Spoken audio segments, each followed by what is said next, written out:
Hello, hello. Yo, Julius, I see you.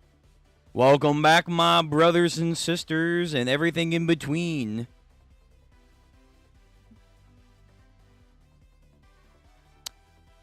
You know what time it is. You know why you're here. We got two awesome series up to bat tonight. I hear myself in the distance. Silence me. Anyway, welcome back, everyone. JJK and Ichi the fucking witch tonight. Very excited to continue where we've been leaving off. Honestly, these two series, pause.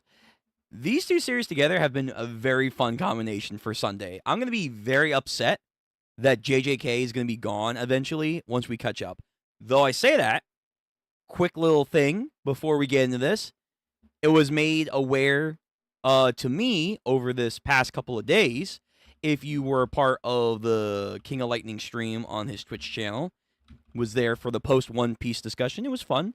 It was good, but I was made aware of a little factoid about the JJK situation going on right now. And hold on, I had it somewhere. Fuck. God damn it, I don't have it anymore. Alright. What? Hold on. Oh, fuck, it's blurry. Alright, whatever. Whatever the fuck. I'll have it. Right here. Apparently, JJK is getting a sequel. Apparently, it's time. Yo, it gets a sequel before My Hero. It got a sequel before My Hero Academia did. Or Demon Slayer. But yes, I am now aware that JJK is getting a sequel. Because there's stipulations to this, where apparently the JJK sequel is going to be 3 volumes, and it's going to have a limited time run. And from what I've heard, without deep spoilers, I don't know who the hell this is. No idea. He might show up at the end of the regular JJK. Maybe. But apparently this is going to be maybe in a alternate timeline. Maybe? Don't really know. All I know is that despite, us going on this journey now, there is going to be likelihood, once we are officially called up to JJK, we'll probably read the sequel. We will read the sequel live, here, together, as a group, and see what's what. I don't know who this guy is, but he's giving mad intense aura. He is. So, that's good news. I know the JJK fans, as a lot of people when their series end, weren't very happy with the ending. So hopefully sequel will remedy that. Maybe. But yeah, I just want to share that first with you guys because I heard that and I want to be open about that. That yes, apparently there is a sequel series. So that's cool. Neat, I guess. And eventually we'll get to that. So I'm excited for that. But first, obviously tonight will be Ichi the Witch. We are going to be doing chapter 49. We are almost 50 chapters into Ichi the Witch, which is insane to think about. But yes, Ichi the Witch, almost 59 chapters and going strong. Easily another 50 chapters in its future. Easily. I could see over 150 chapters for its future. Easy. But we're going to be starting with that tonight. It's only one chapter, which is fine. Hopefully, unlike last week, so far, my stuff is seeming to work. Fingers crossed, though. Knock on wood. But we'll do JJK after. We do a quick discussion after Ichi the Witch. With no issues, we'll take a break and then get into JJK, and we'll go for a little bit there. That's going to be the plan for the evening. That will be the plan for the evening. Now, let me see what's going on in chat. So, Julius, again, thank you as always. I know you're here for Ichi the Witch. Striker Man, how's it going? Is that the real Ziz? Oh my god, it's him. I know. It's me. I've been gone for 10,000 years. Yes, good to see you, my guy. Good to see you. We've been busy, but we've been consistent for the most part. I've been more consistent for this last week, and I'm glad. Technical difficulties and all. We're gonna be more consistent in the future. But yeah, I'm glad you're here. Yeah, there's a new sequel mini-series that started today that should go on for a few months. Cool. Yeah, I mean, by the time I'm finished JJK, because we're still, again, over like 100 chapters for JJK. We're over 100 chapters, so there's probably a good likelihood that, I might not be, by the time I'm done reading JJK all the way up to its end, this sequel series is probably going to be done by then, so. But when it is done, or if we catch up to it before it's done, we'll read it. I've already kind of like said, after we finish JJK, the next thing I'm probably going to add on, because I want to get back to it. I want to get back to the grind. I want to get back to the goodness. I want to get back to Iruma-kun. Welcome to Demon School is probably going to be locking it in the next series that we do after JJK for Sunday. We still have, of course, One Piece. We're finishing off JoJo's Part 7 this week, so if you're interested in that, come check it out. It's going to be fun. When we are on break, we do, obviously, Buggy Go when chapters are out, and we are also getting through Burn the Witch, slowly but surely. So we still got a lot of good stuff, but I also want to add maybe some old stuff in. I am debating kind of having, like, this set up here, but instead of the new gen stuff, so your, Donadons, your Fire Forces, etc., we might do an old gen series. So, series that are considered old gen, quote, and we will be reading some of those that I have not read. Specifically, stuff like, oh my god, what's the show? Hitman Reborn. I've never read Hitman Reborn. Let's see, what's another one? What is another one? Oh yeah. D-Gray Man. That one might be tough because I know the author, her health is always in fluctuation. So reading into this is kind of like, you're never even going to know. She's probably not going to be back for a while. But I'm used to Hunter x Hunter, so, I could probably manage. But we might do an old gen. We might do an old gen night from here and there where we just blaze through some old series. That's going to be probably in the woodworks. But, yeah, JJK miniseries, sequel series, whatever it is, we'll get to it. Chapter 1 is out. Yeah, but I'm not caught up. That's the whole point of tonight. Gege is writing, but it's a different artist. It's the Cypher Academy artist. I don't know what that is. Well, I mean, it's clearly a series, but I have no idea what that is. Cypher... I almost want to say Cypher Pole. Cypher Academy.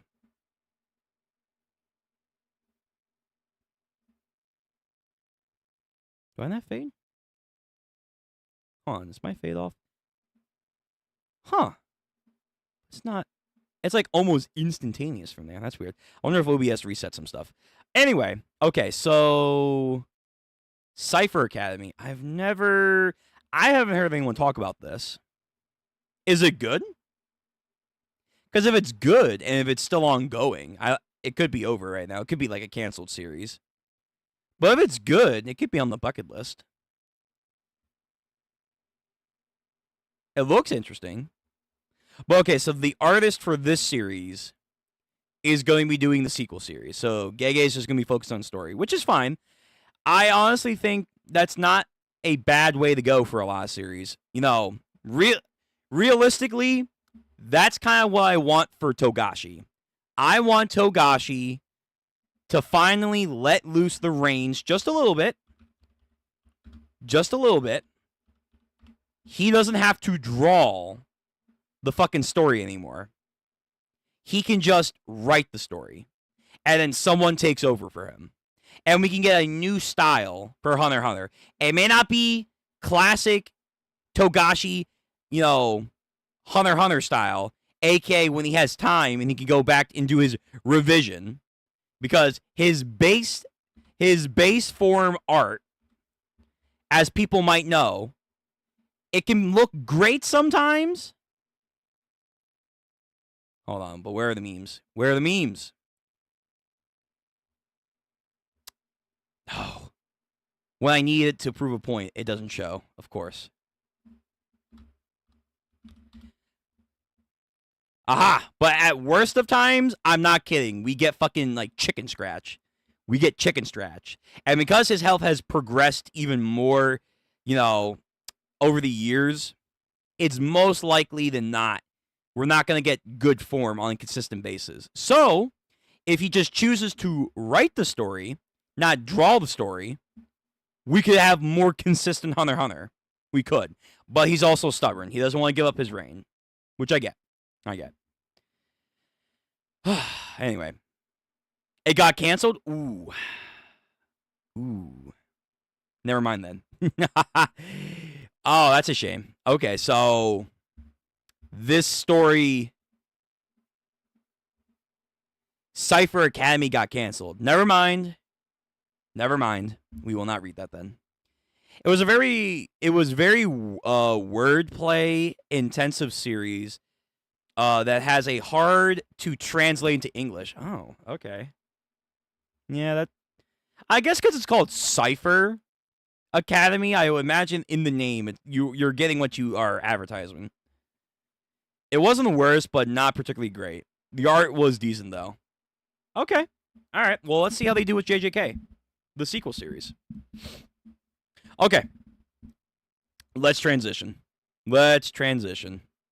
So, once again, on the docket first is going to be Ichi the Witch. We are using this site again. It's not the greatest site, but it's what I got. Because last time, Manga Plus was not out. I think it's out today, but I'm like, I'm going to see how this site works from going here on out. It seems fine. It seems like it's like the official, outside of, Viz. So I'm going to probably keep this for each of the Witch streams going forward until otherwise. You guys in chat, obviously, will always have the link. VOD Gang people, what up, VOD Gang? I see you, and know that by the time you're watching this, hopefully I won't have to split up the streams like last time. Again, I do apologize. Out of my hands on that one. It should already be down in the description below for you to read along and watch. So that should be good. And then, again, after we are done each of the Witch chapter, and we do our discussion afterwards, we'll be getting into JJK, picking up from chapter 158. I'm reading off this site. This site, again, apparently is like the best thing I'm going to get to that TCB scan translation. I said it last time, and I'll say it again. I have looked high and low, far and close. There is like no site out there that has the TCB scans translations. Like these mythical, it's like poneglyphs. They're like freaking poneglyphs. They're just scattered across the world, or they're just wiped out of history. Because I cannot find the mythical Jujutsu Kaisen TCB scan translations. So whatever they were, I'm sure they were great. But they were before my time. And now they're gone, lost to history. I've been told not to do the official after a certain point, because apparently it's dog water on Viz. It is what it is.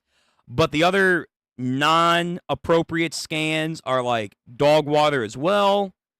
But as far as I know, apparently this site is like the best I'm going to get from official and whatever the TCB scan was. So I'm like, all right, I'll take it.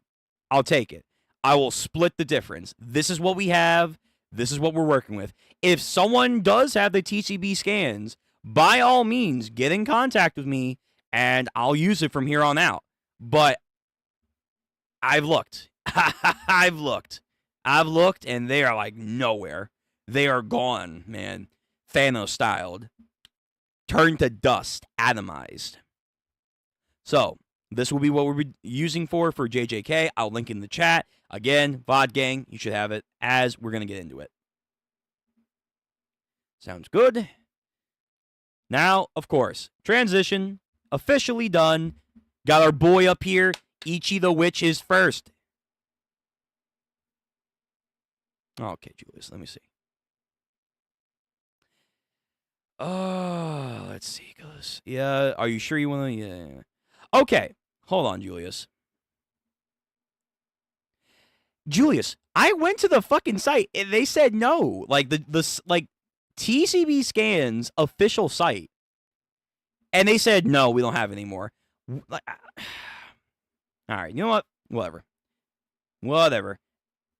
So these are the mythical poneglyphs of JJK. Let me see. Hold on, I want to compare. Because again, the site that I had, they said it was like the best I'm gonna get. Okay, Okay. I mean, I can't really tell too much of a difference, but fuck it. I'm saving this because I went to their site. They didn't have it there. I typed it in, like TCB scans and everything, and all the other links were either destroyed. It wasn't on their Twitter. It wasn't on their official site. It wasn't on in some of these Discord places. So I'm like, wait a minute, where the fuck are these sites? And anything else was like massive ad blocks and shit I had to use just to look at it. I'm like, what the fuck? All right. Well, thank you, Julius.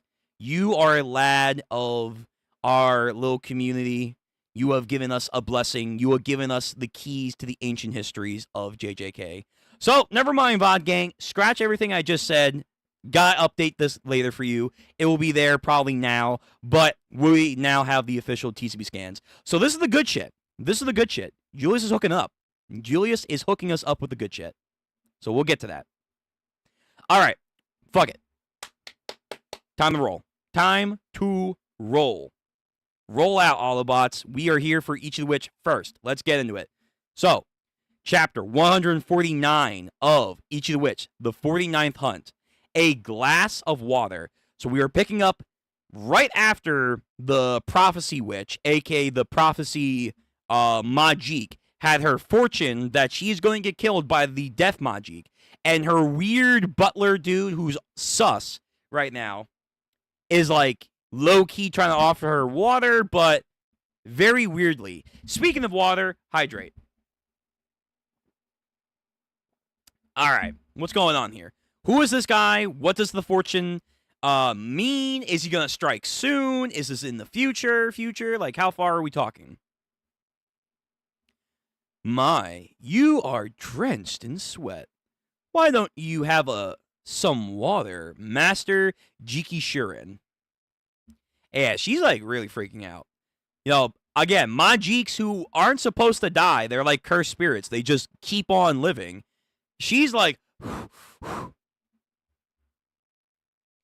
takes the glass, dumps it on the ground.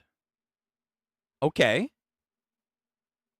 Who are you? Oh, okay. So wait, never mind. Scratch that. So this person is not her servant. I figured he was just a random scrub servant who's being weird, but no, he's not. And somehow he followed her. All right, who are you? Who are you? How did you get in here? Call me Hitsugaya? Why are so many of my stories have so many Hitsugayas in them? I don't understand. Is that like a very popular Japanese name?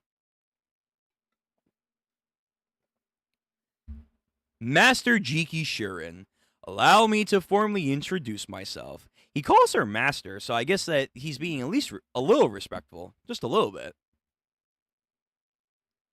I am a messenger, and I have come to bring a message for you from my lord and master world hater Majik. All right, how many of the Majiks are down bad for him? First, it was like the negativity, depression Majik tape hair. I assume this guy is a Majik as well, unless he's like a human. And he's like, fuck humanity. Yo, how many people does he have in his clique? And does he even have a clique? Because it felt like he was like a lone wolf. Like he just goes on his adventures. But no, he's got a squad. He has a squad. He has his Espadas. If he's like Aizen, he has an Espada group. He has an Akatsuki group ready to go. I am a messenger, and I come to bring you a message for you from my lord and master world hater Majik. The world hater does some weird magic summoning shit. I don't have my staff. Hold on. Nah, I gotta correct this. Hold on. Give me 1 second. Give me 1 second. I'm getting my staff. Tired of not having my staff.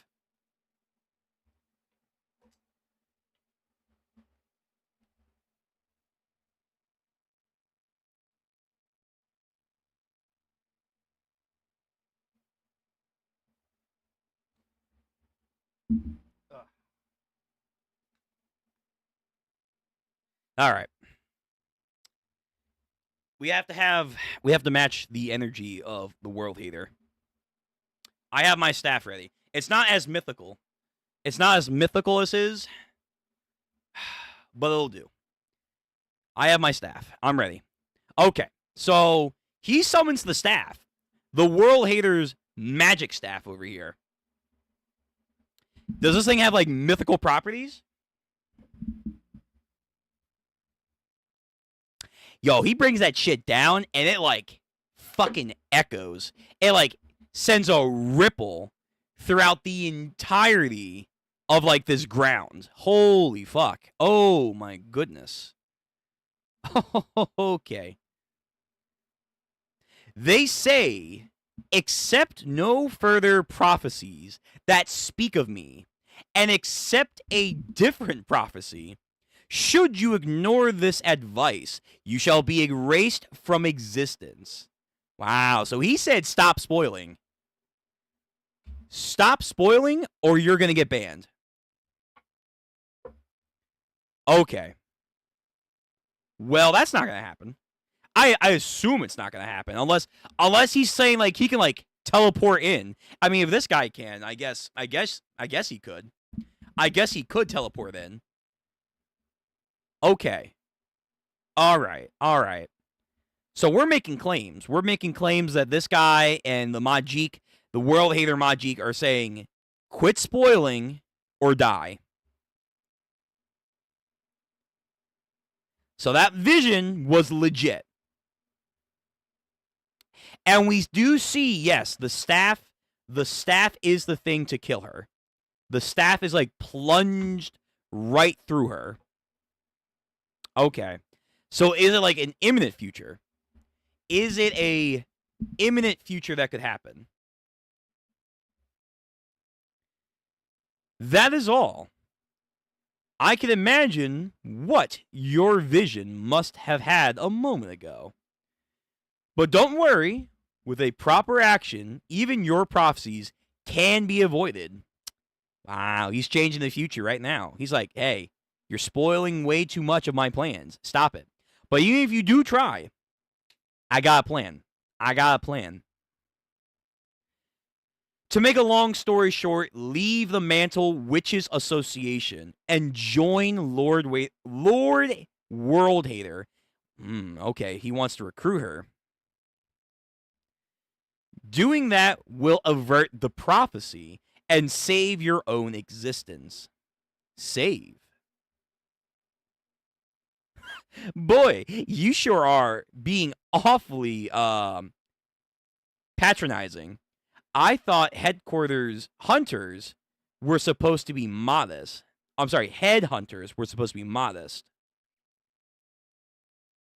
And springing that on me out of nowhere like this, how could you not see that as nervy? So once again, she's in her bubbly personality.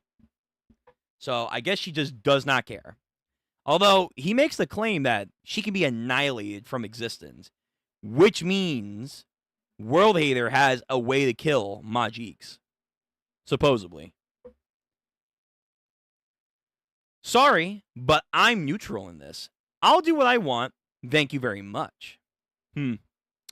Unfortunately, that's no longer going to give you an option. Switzerland? Guess what? Time to pick a side. You don't get to, like, sit on the sidelines anymore. Hold on, let me put my staff over here.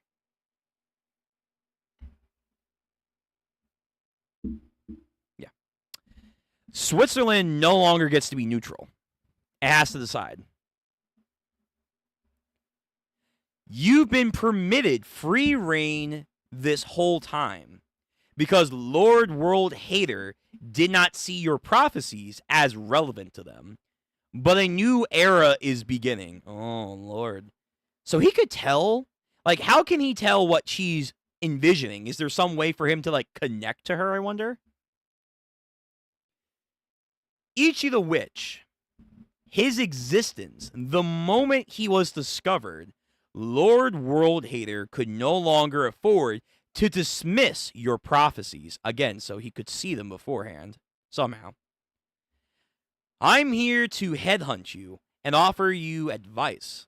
Stop giving useful prophecies to the Witches Association, and by extension to Ichi the Witch. Join us, and you will survive.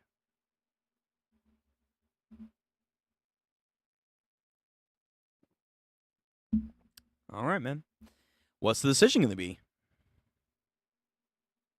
All right, so we have a split visage of herself. So I think one is the Majik, the Jiki Shirin, and I think the other half is the girl. Remember, Jiki Shirin is possessing a girl in a coma. Not the greatest. But, it's a gray area. Y'all, listen. My monk staff is great. My Elder Gandalf staff is magnificent. It just doesn't have the bells and whistles of World Haters yet. It's going to get upgraded one day. Possibly. I don't know. Both of you, the Prophecy Majik. Oh, that's not her name. That's the girl's name. Oh, okay. Both of you, the Prophecy Majik, and Jiki Shirin, your host, who resides in your magic circle. Oh, right. The whole idea of basically every Majik has an inner world, but can they connect to their inner worlds? Who knows? I guess because they know that she's in her inner world, they probably all have a way of connecting to each other, like separate dimensions, existence, and planes, probably. But they know that the girl who she's residing in is alive, technically speaking, just inside of her. Yeah. And there's a bunch of books, a huge bookshelf. There's butterflies flying all over. This reminds me of like Emu's room. Yeah, this reminds me of like Emu's garden palace. And a little bit of it reminds me a little bit of Magi. There I go again, saying Magi. But it reminds me of Magi, like when you go into the Jin's palace areas in the dungeons. Specifically, when they have like another dimension. That's what this reminds me of. It's another plane of existence. A lot of shonen do that, but like only few ever do it right, I feel like. And Magi's one of them. Magi was one of them. So again, maybe you can actually connect all these different realms in existence of each Majik. Maybe.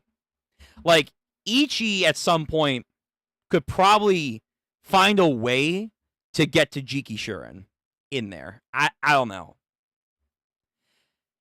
But she took that personally. So when he said, hey, you and her can live if you join us, she took that personally. So that's no longer bubbly, cutesy, neutral. Nah. You talk shit about me, but most importantly, Jiki Shirin, the girl, you're gonna die. Yo, yes. You threaten me and my girl, die. Don't you even think of going after Jiki, you scum. Yo, this Majik, who is supposed to be neutral, gives a fuck about this little girl. We're gonna need some story. We're gonna need some tea. All right, Alfred, what's your next move, man? Better think very carefully. Think very carefully, because I don't know what the hell she can do, but she's absolutely gonna kill you. Thus my advice. You can prevent that from happening. Today I come only to deliver a message to you. Where is he going? He's slipping to like a pool or like a mirror, I guess. He's just fading out of existence. I shall visit you again before long. I look forward to hearing a favorable response. Master Jiki Shirin, the Prophecy Majik. So when they say that, they're saying Jiki Shirin, the human, and then the Prophecy Majik.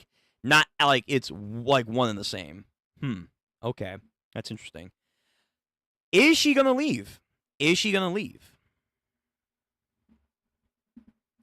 Drops to the ground. Oh, wow. Actually, I didn't notice that. So when he used the World Hater's staff, when he, like, dropped that shit to the ground, and it created that ripple effect, it actually mutated a portion of the ground. And, damn, yo, he really is, like, basically a walking nuclear fallout. Everything he goes to and touches or interacts with his, like, innate mana will just turn into a abhorrent abomination, like, against the world. Crazy. Even his staff, just his staff alone, just by, like, touching it to the ground, can do that.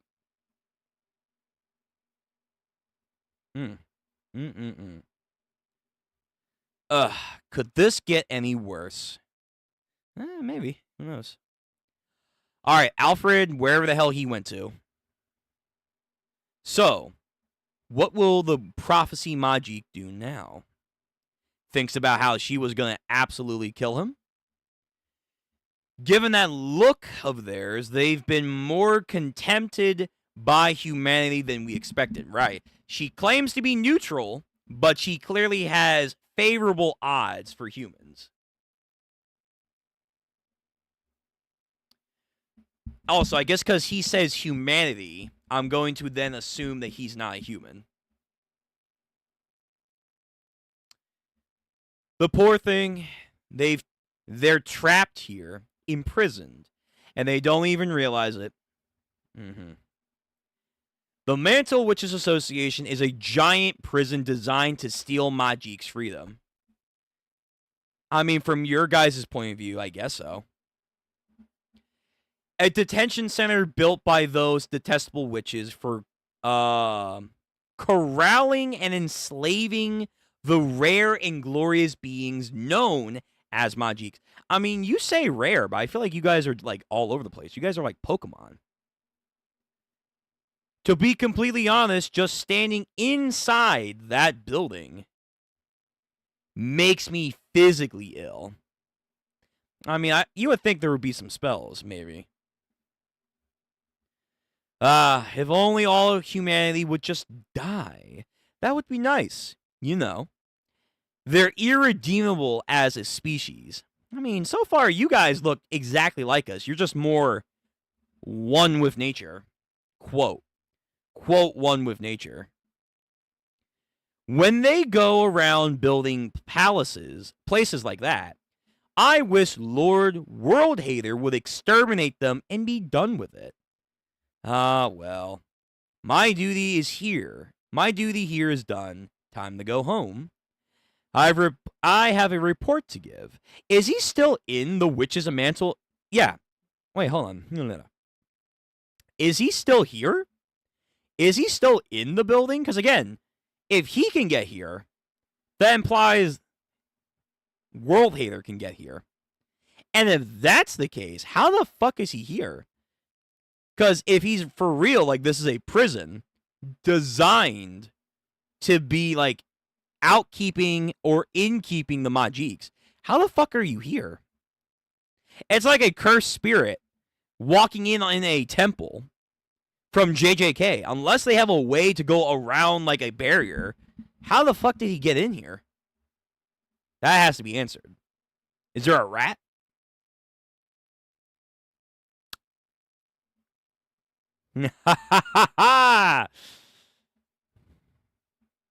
Hey.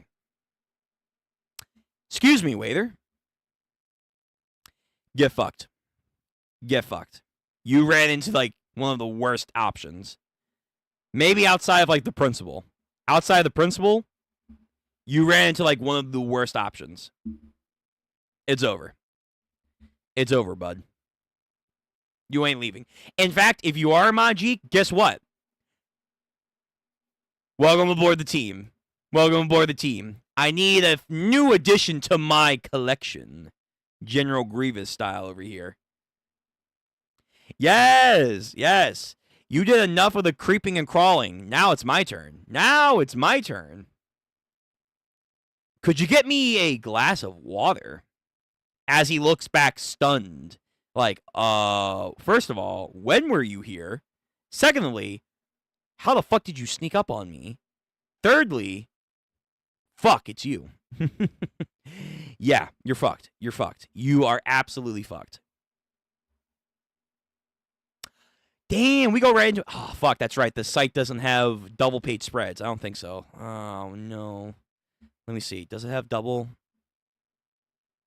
No, it doesn't. Fuck. That's the only negative right now about this site. Doesn't have double page spreads.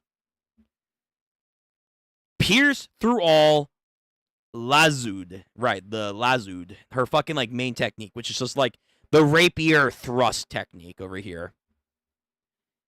Again, why do you have the staff? Hold on. Mike. He bust out the staff and then, like, was fast enough to block the thrust. And the staff doesn't break, mind you. The staff does not break. Damn. All right, so this staff is great. This mighty demonic staff over here is powerful. Very, very powerful. And again, her thrust attack is pretty, like, usually one shot is all it usually takes. So if this guy can tank, even though he's using the staff, it's pretty good. Yeah, so one thrust, and it just sends this guy packing. Ah, a little bit of blood. A little bit of blood. Oh, yeah, I forgot. Her, like, high heels, the high heels, like, have, like, an actual, like, almost nail coming out of it as, like, the pump, I guess. That's so fucking weird, but cool at the same time. Oh, hey. Hey, now. That's weird. What's a waiter doing with that nasty-looking magic staff? Oh, nose. I'm scared. Oh, nose, I'm scared. Yo, stunting on him. Yo, she's aura farming, literally. She's literally aura farming right now. Now, what are you doing here, man? You're kind of weird for a waiter. A waiter usually would just get the goddamn drinks. But now I'm seeing that, ooh, you got a weird staff that looks kind of familiar. You're an intruder. Guess I'm gonna have to throw you into prison. Did she overhear him say that? Alright, wait, how long have you been listening? How long have you been tailing him? Have you tailed him since the party? I guess maybe she's just making the comment, like, yeah, this is a prison, so gonna throw your ass in. You're an intruder. I'm gonna have to throw you into prison. No! That's where it ends. Of course it does. Okay, so we're gonna get a fight next time. Good. We've been missing a fight. I thought we were gonna get, like, Komugi and her sister throwing down. No. Doesn't appear to be the case. Right now, at least. No, we're going to get a fight between whatever the hell this guy is. I'm going to call him Alfred for right now. Alfred over here, or Walter. You know what? No. Let's go Walter. And I'm not talking Walter from Breaking Bad. You know, if you know, you know. If you know, you know. Walter over here thinks he can take out the female Gojo over here. Let's see what he's got. For all we know, this might be another Jogo and Gojo situation. But I am intrigued. How this is going to go. And when has she been following this guy? Did he overhear what they were talking about with the prophecy Majik? Yeah, I don't know. But we got a lot of character stuff with the prophecy Majik, and also the dynamic between them and Jiki Sharon, the woman that she's embodying right now. That she is alive, she is well, she's existing in the inner world of this particular Majik, which seems to be a pretty lovely world, which might also go to show you, like, the inner worlds are probably like a reflection of the Majiks themselves. So, this person says they're like, they don't care, they could, like, care less about humanity, they're all bubbly, but it's like, when you go inside them, what's really there is a peaceful, relaxing world that this girl is taking part of. But now, you have to wonder, why does this Majik care about them if they are neutral and also a Majik? Majiks, unless specifically otherwise, they don't really hate humans unless pushed to. They're more indifferent in base. And yet this person's like, I'll kill you. I'll kill you right here and now. Which I want to see what she can do. Like, can she actually fight? Can she actually fight as a, like, combat Majik? Or is she just all, like, future sight? She's all future sight, and then she has to throw hands somehow. I like to see what happens. But this guy's impressive. I don't know who he is, but he was given the authority of the fucking staff, man. He has the goddamn staff of the world hater. So that has to mean, A, he's either high up, or B, he has enough power to wield the world hater's magic staff. And just by dropping that staff, he's able to, like, partially activate the abnormality, the warping that the world hater can do. So you don't, I guess, need him entirely. If you have, like, I guess maybe an essence of him or his energy stored up in an object, it can get a job done just on a much smaller scale. So that's terrifying. That's a terrifying prospect. But yeah, this was a good chapter. This was a fine, good chapter. And again, somehow he got in here. And no one was the wiser, except maybe Dakaris. Dakaris maybe has been tailing him since the party, so we have to follow up with that. Yeah. Okay, chat. Let's discuss a little bit of Ichi the Witch, what your thoughts are, where is this going to go, how, the fight next week, if it's even going to be a fight, if he's not just going to try and flee. What are your thoughts? Tell me what you guys are thinking right now, and then we'll take a brief intermission. Then we're going to get into JJK. We're going to get into a lot of JJK. So let's see. But yeah, so Striker Man, get your elderly mountain monk staff. Yo, man, this. It's made from the world tree, man. It's made from the goddamn world tree. Yggdrasil blesses my staff. That sounds weird. But, yes, my staff. No longer. I don't have a knife yet. I don't have, like, a cool hunter knife. So when Ichi, like, pops off and shit, I got nothing. But when there's staffs, I got something. Or, like, polearms. When we maybe catch back up to Kingdom. I got my weapon. Right here. Alright. So, I thought it was from the cup of water she impeded out? What? You mean... Oh. What, like, the thing that happened to the floor? Like, she spit it out, and then it caused, like, a mutation? Like, oh, we were gonna poison you? Maybe. But just from the paneling, if you go back, like, you see him, like he's Odin over here. He drops the staff, and it sends out a fucking shockwave. And then from that shockwave, where the staff is, like, the epicenter, it, like, sprouts the warping of the ground. So I don't think it was the water. I think it was literally just the goddamn staff itself has enough residual energy to start warping things. A human in a magic circle. I need that explained. I mean, we kind of already saw that though. Like we already saw that with Ichi. Like Ichi's gone to like the inner world like more than once. Specifically recently. What chapter was it?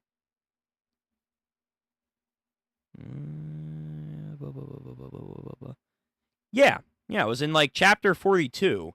He goes back again, and he's like, "Yo, depression magique. Depression magique. Don't fucking do this shit while you're on my watch. Because if you do, not only am I going to make you fight your master, I'm going to make sure you are going to be the first one out. That's right. That's right. Your idol. I'm going to make you fight him." So we know he can kind of go in and out of Uru's world. Uru's world is this. It's a forest, which I think is a representation of, I guess, the inner worlds. They're not only a representation probably of the Magiques, they probably are also a representation of the inner people, because I think they did say that before. So the girl that we see in this chapter, let me actually save Ichi's. The girl that we see in this chapter, she likes studying. She's one of those kind of girls where she's inside, she likes some nature, but not too much. But she's a textbook, reader. She likes to read. That's like her main thing. But it also probably reflects a little bit of the Magique that they are hosted to. And then I imagine, obviously, Ichi, hunting, forest, makes sense. But I imagine there's also an element of Uru, seeing how he's like the primary, Magique. He's the first Magique of Ichi. So he probably has some dominion here of how and why it looks a certain way. So, yeah. But obviously for Ichi, they don't want him here. They say like, all right, that's enough. Get out of here. But he can go in and out of here. He can. He just has to get better. And there's probably like a power-up that can happen here. Probably. I don't know if it's going to be like some domain expansion. Again, this is some fucking JJK. I'm ready to get into JJK right now. Like some JJK shit. I don't know if there's like an inner world that he can use. But it's probably something that's going to be important. Yeah. All right, so let's see. Yeah, so we do need more explanation, Striker. I don't know if it's going to be now though, but it has already been alluded to. He's probably going to escape somehow. Oh yeah, probably. But it would be nice to see if we do get some action. We haven't had some action in like a hot second. And of course, it's Dakaris. So you want to have, again, the female Gojo of this verse supposedly pop off. You want her to pop off. It's almost as if a Magique acquired a human. In a way, you could say that. Yeah, I mean, she definitely is the weirdest Magique. Because we know Magiques can walk around, no problem. But, like, she's using a human vessel. And a human is inside of her, right now. So that is, it's slightly different. But yeah. In fact, actually, if you think about it, it's kind of like Ichi. Because as far as we know, Ichi's the only one to have like almost a transformation out of his Magique, where Uru provides him like a transformation to use his power, and then he pops off from there. But in a weird way, the girl who's in a coma is kind of like transforming from the Prophecy Magique's ability. It's just she's transforming all the way into the Prophecy Magique. Something similar to that. So in a way, she's actually more similar to Ichi than anyone else, really. Yeah. Yeah. So that's fascinating. We do have to get a little bit more information on what's going on there. I think you're right, Ziz. It was from the staff. Yeah. Because again, that fucking shockwave, they wouldn't show the fucking shockwave here. Like, yeah, it's a cool panel. It's a great panel. But like, they wouldn't show the shockwave if it wasn't for nothing. And then you see like the butt end of the staff, and then right from there you like see like the creaking of the warping that comes with the Death Magic's magic. Yeah, since it's behind him. Yeah. That was Ichi's inner world. We've never seen a Magic's inner world. I mean, it could be one and the same, though. I mean, I guess no. Technically, we have. Hold on. Give me a second. Ichi. Let me roll in for a second. Ichi the Witch. We kind of have seen something akin to an inner world. Kind of. From the Bakigami. From like the depression. The depression Majik. Where in like this spirit animal, he kind of was being housed in. But I guess that's... Wait, is there already... Oh, this is like an anime style. Okay. I hope it doesn't look like that, but it probably will. But yeah, like, that was like the closest we probably have gotten to like a true blue inner world. And then we do see that like the Death Majik, when he teleports, he's teleporting to somewhere. It's probably to another location in the real world, but it could be like somewhere else. It could be somewhere else. But the inner worlds that we have seen thus far, they are primarily, yes, the witches, or like the person that they are inhabiting. But I also like to think there's some aspect of it that is being touched up on by the Majiks themselves. Maybe because she's a lot more locked in with her own personal Majik than right now with, with Ichi and his motley gang. They have more of a coexistence within this inner realm.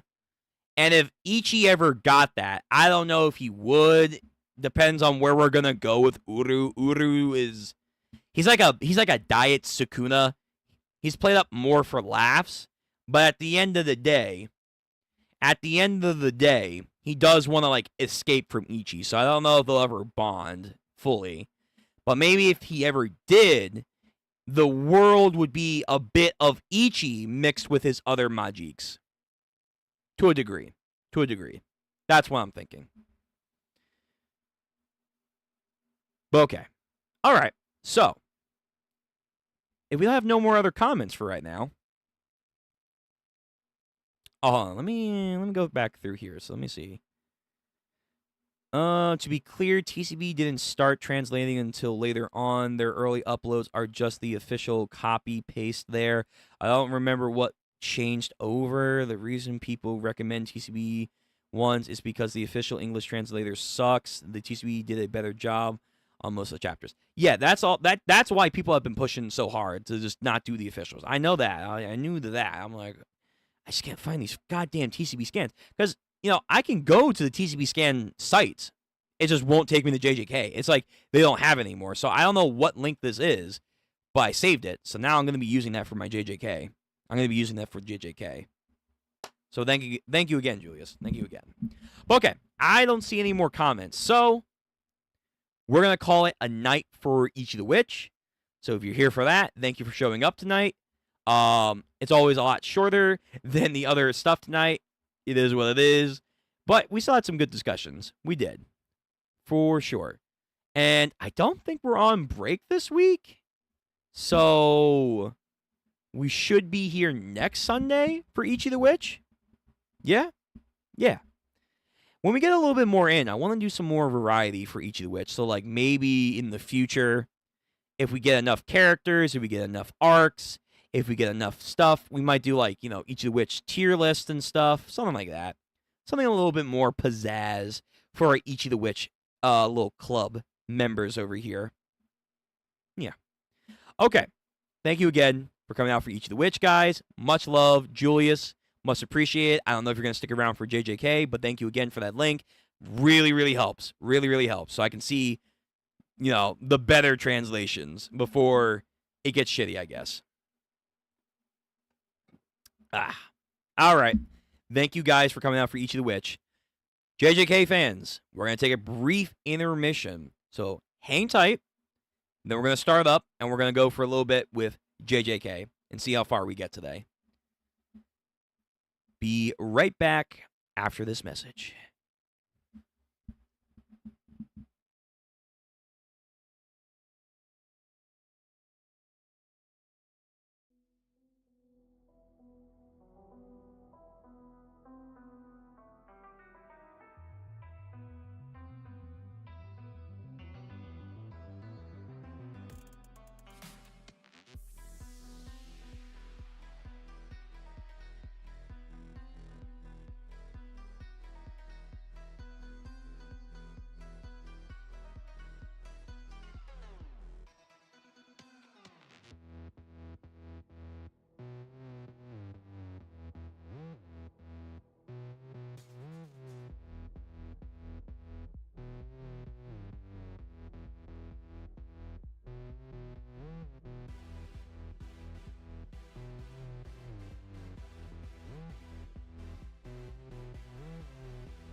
Here we go. All right, we're back.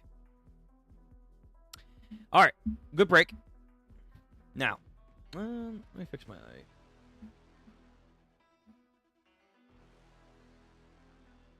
There we go. That's better.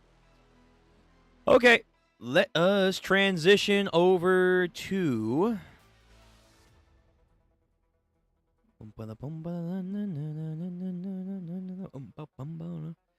JJK, guys. JJK, Ichi, thank you for being our spotlight boy. But now it's time for the wolf himself. My boy, Yuji Itadori. Music off. Thank you very much. Okay, so we just got done our Ichi the Witch reaction. Go check that out. VOD gang, you know where to find it. We are going to go right into JJK. We're going to read for a couple chapters here, see how far we get. Last time we left off, we are trying to recruit Hakikiryu.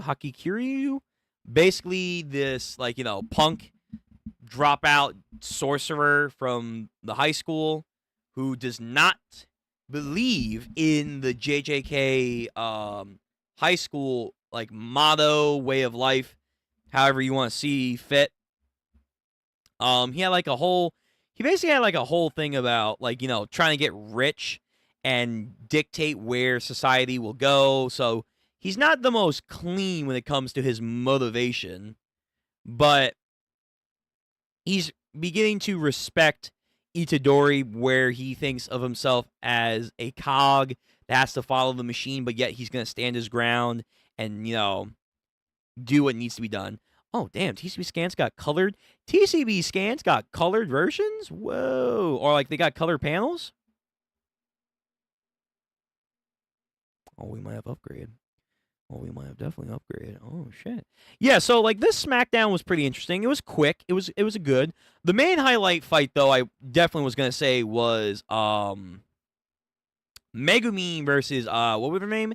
Kakikiryu? The femboy? The femboy? That was a very interesting little brawl they had, and how it turned out with Panda. The idea of, like, that weird Monopoly kind of, like, road that they had to follow, and figure out why and how they could approach the door. I thought that was very clever. I'm curious to see how that's going to be done in the anime. When the anime does come back, by the way, we are watching it on the channel, because the trailer looked phenomenal. They showed a little bit of stuff that I'm not aware of, so I'm like, oh well. Oh well. It didn't make sense to me, so no big deal. No big deal. But yeah. So that's what happened last time. Very good. Now he's going to hear us out and see what we have to offer him to join up in this pretty insane fight. It's going to be in pretty high stakes fight right now. Okay. So, we're going to get into it. I now have the link. So, VOD gang, you guys should be watching now, and the link should be good. Should be great. You should be peachy. If you're here live, though, you get to have the link inside the chat. So, there you go. There you go. Now, let's get into this. So, from the TCB scan version of this chapter, let me zoom in just a smidgen. So we have JJK, chapter 100. Hold on, let me move my drink. Chapter 158. Kogani? I think that is. I think that's how you pronounce that. Seriously, Gojo-san is sealed. Hakari is understandably astonished. Right. That was also another thing where they tried to tell the femboy, Kakikiryu, yeah, we're here because Gojo's gone. Like, he's sealed. And she's like, sure. Gojo got defeated. Yeah, I mean, to be fair, if I existed in this world and the fucking sarcastic singularity that is Gojo existed, and you told me that he got defeated, I, too, would be like, I don't know about that. So it's understandable.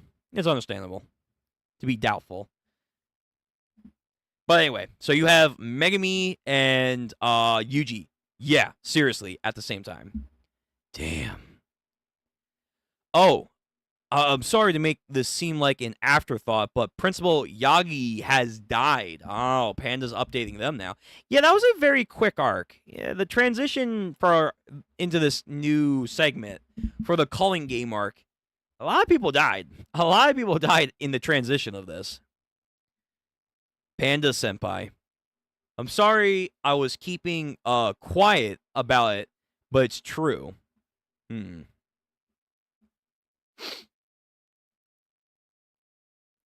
It's all right, Itadori. He didn't die at Shibuya. Oh, that's good. Yeah, I guess that makes sense. He didn't die at Shibuya. He got into a scuffle with the higher-ups after that. Yeah, fucking guitar grandpa. Of course, this is their logo. Of course, this is the TCB Scans logo for JJK. Makes sense. Yo, when we get goddamn chat to have emotes, we're gonna have a Toto emote. I already got a list. I got a lineup already for emotes I want to get done. But we can only get emotes if you like the streams, comment, but most importantly, subscribe. Subscribe to the channel. Once we get high enough, we will get emotes. And I got some good ones. But we can also vote, too, on some emotes that we want for our community. For sure.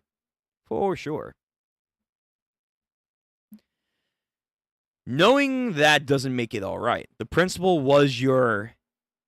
Even so, it's okay. Thanks for your concern. Wow, Panda. I mean, yeah, Panda, we already had, like, his little story and little moment.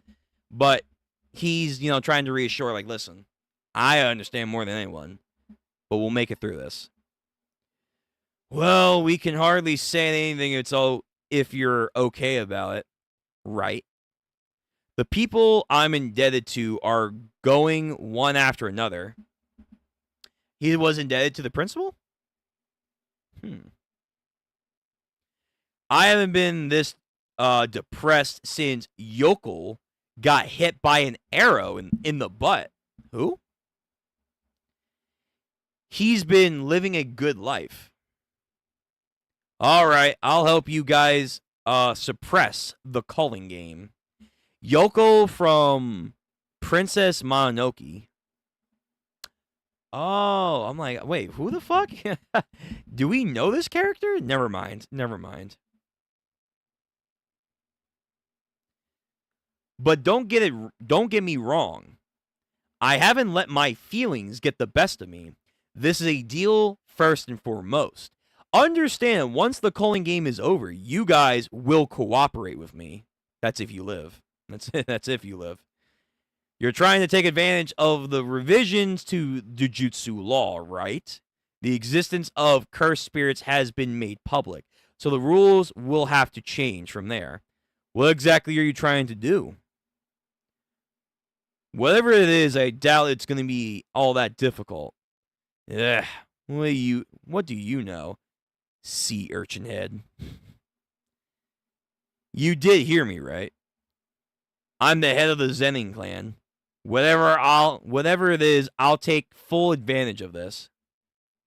Yo, he's repping his new position. He's like not backing down. That's kind of nice. Usually in a lot of these stories, you would have someone be like, I don't want to be the head of the clan. But no, he's like, all right, I need to be head. I got to be the head. For now. Oh, really now? Whoa. Seriously? Wow, I'm sorry to the other two, but this was the biggest surprise of the day. If I have one of the three great families backing me, I could easily meddle in the revisions. Yeah, this guy wants to like have impact through society. That's his goal. He wants to make impact. The problem comes after that. I'll have to think of a way to stop the Zenin clan from interfering with my fight club. Well, you'll have to worry about that. Maki has taken care of that.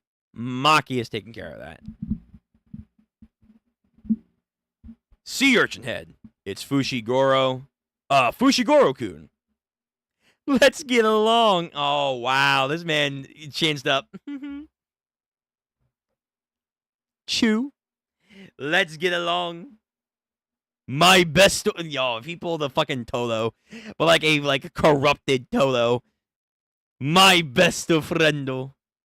Oh my god, that would be hilarious. That would be funny. Let's get along. Yes. The next day, the Zenin clan was annihilated. Wow, that didn't even happen yet? That didn't happen yet? I thought that happened already. Okay, so never mind. The Zenin clan are already gone. They're already gone. So, exactly, you don't have to worry about them. Now that we just have to decide who's going to which colony. I think Yuta was heading to Miyagi, right? Ring, ring. So we have some weird curse bug phone. What on earth? Everyone's, for the most part, taken aback. A player has added a rule to the... Wait. Whoa. I thought it didn't start yet. What do you mean they added a new rule? They added a new rule already? Wait, I thought we had like a week. Didn't we have like a week left of time? Or like multiple days? Whoa, whoa, whoa, whoa. Someone has already added a new rule? Who? Yuta? Is it Yuta? Did Yuta just like annihilate an entire colony?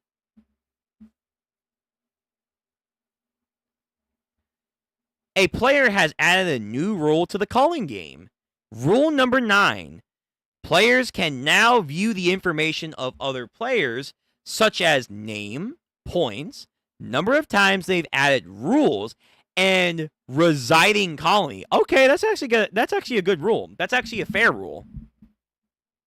That's actually a fair rule. That's a good rule. That's like, yeah, a scoreboard, a leaderboard, a bracket. That's good. That's good. Maybe that is Yuta. Maybe that is Yuta. Yuta got to work. All right, who? Who? All right, I don't know who you are, but you're giving off intense vibes. You're giving off intense vibes. So we have some twin-tailed dude over here. Not even twin tails, I guess. Nubs, really. And I don't know if he's, like, wielding a weapon, but, like, I'm going to guess this is the inside of someone's sternum. And he just annihilated them. Okay. So, whoever this guy is has already taken out, I think, an entire colony. He's taken out an entire colony by himself. And, again, we have, like, what, multiple days? We have multiple days to prep all this before it begins, and he's already done this.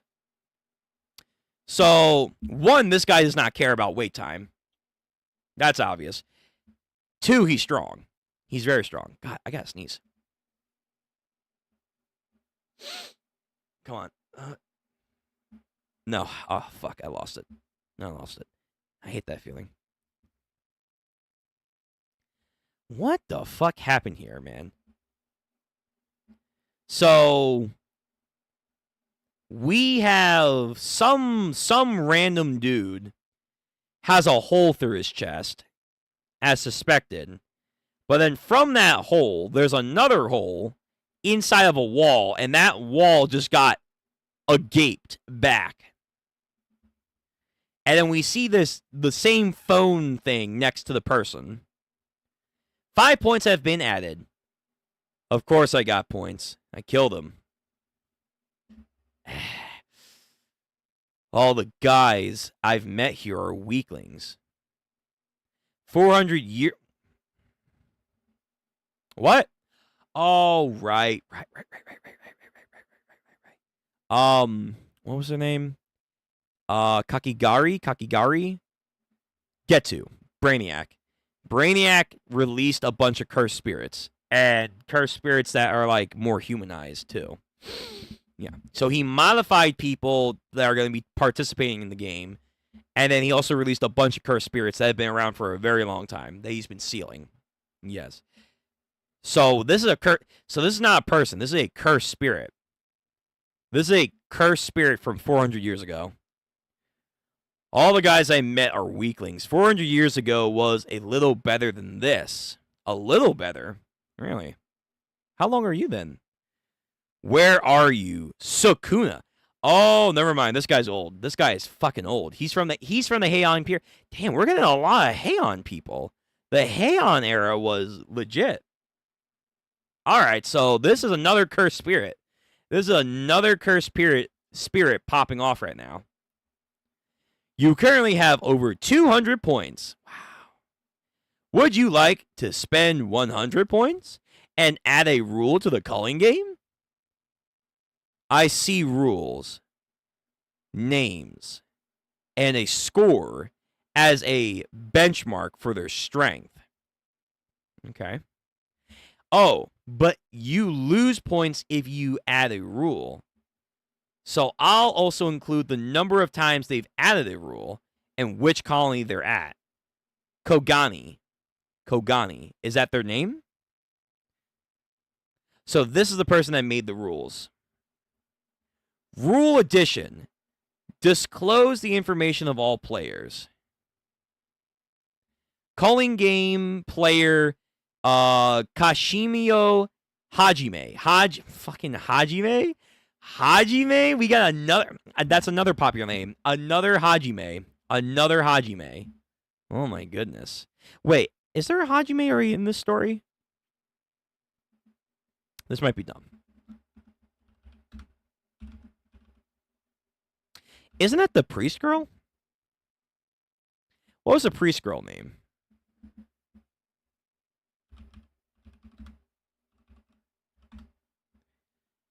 No. Otohime. Or not Otohime. Utahime. Utahime. Got it.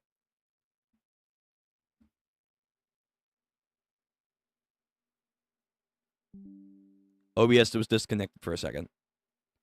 Are we good? Alright, so from what I've been seeing, I think I fixed my OBS from crashing, which is great. Knock on wood. Fingers crossed. There we go. Fingers crossed. But my frames drop every once in a while, which is interesting. But as long as the stream itself doesn't crash, that's fine. I'm A-okay with that. But it looks like we're good. We're good. Okay. But yeah, this guy's the real deal. And he's been around since, I'm assuming, the Heian period, since he says he wants to fight Sukuna. Everyone wants Sukuna, man. I'm Kogani. Okay, so the phone thing is Kogani. The point of contact that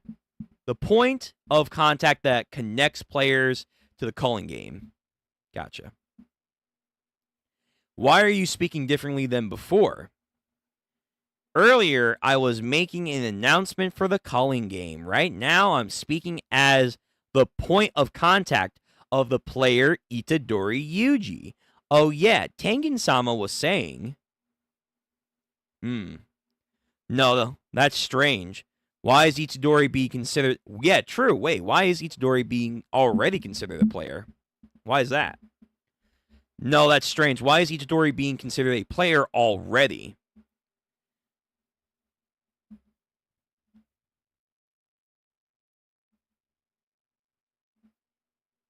Let me zoom in.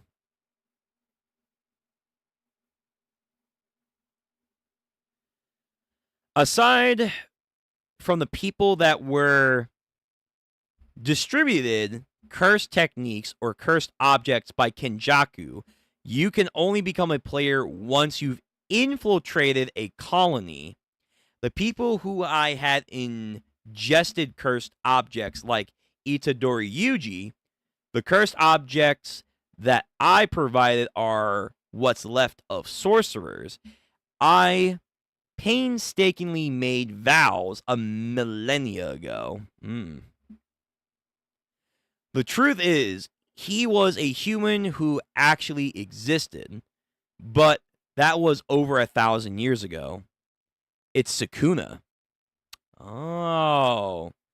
So somehow he has put something in him outside of, I guess, the fingers that represents Sukuna, I guess is what they're saying.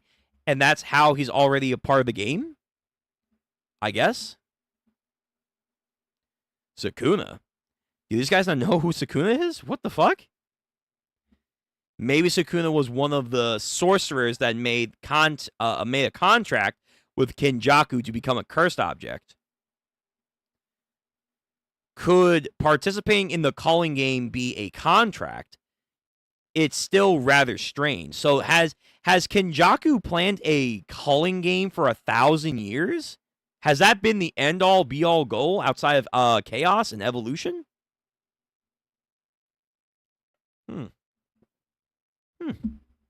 Strange. Yeah, Megami, I agree. It's still rather strange. You consume Sukuna's finger out of your own will. Right, that's the idea. So, did he put something else inside of him? I'm a witness to that. Yeah, you were. Let's put that aside for right now. Itadori, have Kanagi display the information of all players. Hey, Kanagi, can you, here you go. And he unleashes a scroll. So let's see this information. Player list. What does that say? Goda, Beta, something, something. Okay, so I think that's a person's name. So we have Goda Beta, Itadori Yuji. I don't know what that says. Yeah, okay, so these are people's names.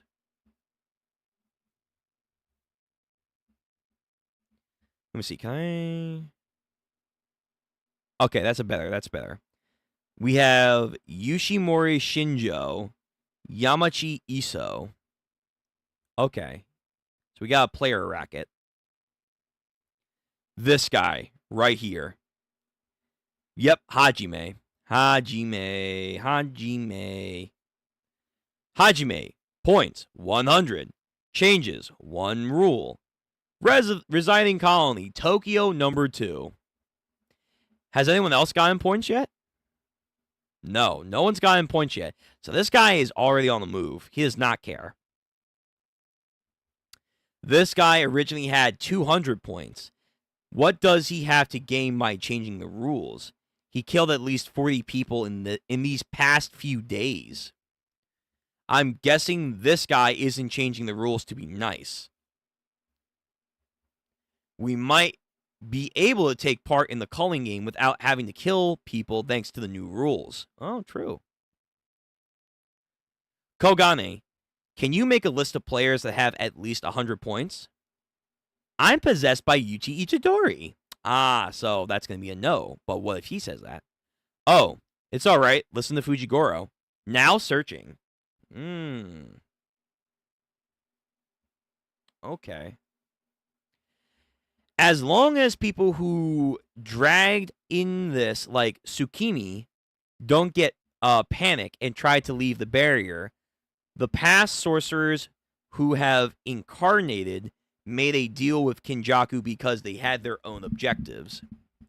Their motivation is to partake into the calling game may not be very high. If there are people like Kashishimi who have a surplus of points, oh yeah. People who have over 100 points but have no intentions to add rules will beat them up. And then force them to make a rule that will allow Tsukimi to exit the game. That's true. You can do that. Now searching.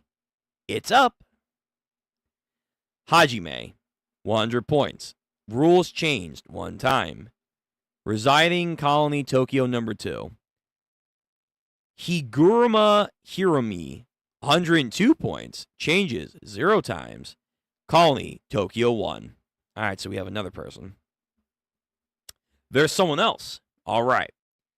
First, let's take advantage of our main hindrance, Rule 8, to turn things around. What's Rule 8 again? These two over here. If a player's score remains the same for 19 days, they will be subject to a curse technique removal. We'll add a rule that allows players to transfer points with one another. By circulating points between comrades, we avoid dying from getting our curse technique removed. Oh, that's a good point. You could do that. We will allow scores to be changed. If possible, I like to add another rule. Players can exit the culling game by spending points. That's a good point, too. But how many points would that be? Probably like 100. Wouldn't that class with the permanent clause? I believe so as well. However, it may be possible if we can create a rule that forces a non-player to take their place in the game. True. Isn't Kogani's decision, though? Either way, we know what we have to do now. Yeah. We'll search for the angel that can release a seal of a prison. Right, Gojo. Get Gojo out. Kashimi Hajime and Higurama Hirumi. Isn't that the guy who was the comedian? Is that him? I think that might be him. So this guy already is moving quick. We will hunt them. Okay, good luck. Good luck. Okay, that's the end of the first chapter for the night. 158 down. This person, I don't know if this is their official colors or not, but this person is intense. This cursed spirit, I'm assuming, or sorcerer that now has become a cursed spirit, is powerful. They have already taken out an entire colony. But their rule actually is beneficial to a lot of people. And this guy already has 100 points too, so he's killed a lot of people as well. So we already got a strong duo to go face. Very interesting. Very interesting. Oh, excuse me. All right, next chapter. Next chapter. Chapter 159. Let's get it. Japanese criminal justice system has a conviction rate of 99.9%, does it? Is that real? I feel like that's not the case. I had a cat. Continue. Who is this Phoenix Wright? It's like if like Phoenix Wright was like a fucking Jujutsu sorcerer over here. Once that man stood fast in the world of justice, never averting from his nature. But of course, something's gonna happen. Chapter 159, Judgment. Well, that's a strong title. A police officer suddenly called out to me, and soon there were 2 and 3 of them. I thought that if I was apprehended, my cat would die. Because my place had a no pet policy, I was the only one that knew of my cat. Really? All right, what you do? In March of 2016, at Iwata Prefecture, Morikawa City, there was an incident where 2 people, a young girl and her mother, were found stabbed to death. Did this guy do that? But he's more considerate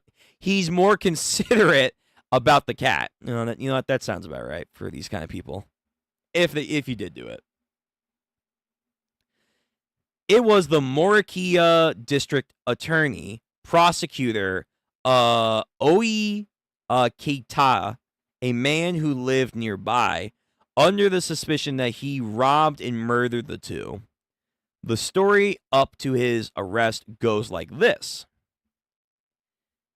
Oi ran away during a patrolling officer's check checkup questioning, and after following him into his home, the police officer discovered a blood-stained knife.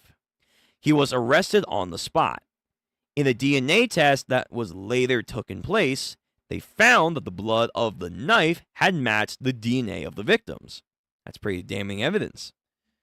One remained instance of his innocence. In regards to the knife that served as evidence, I picked it up. It's not mine.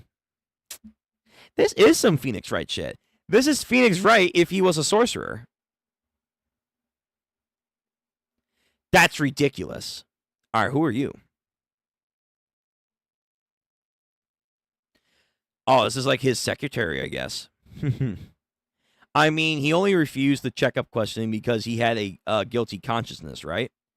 No, it was because he had an acquaintance who used drugs, and that got him suspected to an unfair hearing beforehand, and that was traumatizing him, huh? Even so, he said he picked up the bloody knife. Why? Apparently, he intended to deliver it to the police officer later. Later? I know everything he said sounds so unreasonable. But Oi's environment, I'm beginning to think that he's telling the truth. After considering a non-profit organization he lives and works at, non-profit organization, their main activities include providing shelter for and aiding elderly with living independently. Oh, that's a nice guy. Oi worked there as a caretaker, but he wasn't receiving any paychecks. All he got was some money dubbed as allowance and provisions in the form of bentos and food ingredients. That sounds like Japanese commerce right there for certain jobs. I've heard some stories, specifically teaching, where it's like, yeah, you're not getting paid so much with money. You're getting paid with experience. It's like, yeah, but I need like food to live. So I've heard the stories, and it's rough. It's rough. Despite all that, he was forced to pay 50,000 yen a month for rent. That's a lot. Holy shit. How dreadful. I also heard that a decent amount of the people there have a criminal record. As for why he couldn't immediately turn in the weapon as evidence, we're not supposed to call them, because police cars and ambulances would inconvenience the neighbors. Ah, everyone's got a history. That organization is pretty gray, isn't it? Yes. They're a shade of gray that's exceedingly close to being a black. We're already having an increase in shading nonprofit organizations ever since the earthquake reconstruction funds have started flowing into northeastern Japan. Is this a thing that happened? I imagine. I wouldn't be surprised if the weapon really was just lying on the ground somewhere. There's a decent chance that Oya is actually innocent. First, we're going to dig up information on the organization, track record, tax returns, background of all members. Damn, this guy's putting in work. Background of all members. I'm going to question Aoi as thoroughly as I can get to so much information as possible. So, Shizumi, I want you to move forward with the investigation. Aren't you asking a lot from me all of a sudden? Also, can you take care of a cat? Huh? A cat? Yo, you're his assistant. Help. A defense attorney has so much to do despite having a low salary. And if it's a murder case, there's no chance of a suspended sentence, and he might even receive the death penalty. Public opinion is that the defendants are always guilty. Doing this is just a waste of time. I mean, nowadays, probably right. Geez, Hiragami-san, why'd you accept a case like this in the first place? It's fine. Sometimes. I really get rusty if I only take on easy cases. It's not sometimes. It's not sometimes. Okay. You're thinking out loud again. Okay, I was about to say, like, what? Why did they repeat that? Seems like Hiragami-kun hasn't changed at all. Must be hard if your boss isn't interested in money, you know? I'm not saying he has to run a cafe on the side like you do, Takigani-san. You said he hasn't changed. Has Hiragami-san always been like this? I don't think so. If anything, he's probably gotten worse. Ooh, okay. Some lore. Some lore on our Phoenix Wright character. When he was working at my place, he was in charge of a dangerous driving injuries. More specifically, drunk driving cases. The defendant was 19 years old. Ooh, some JoJo's over here. And he was pressed by the people at his workplace into driving under the influence of alcohol. Yo, that's that's really fucked up. But the people involved all collaborated their stories. He couldn't prepare money to settle it outside of court.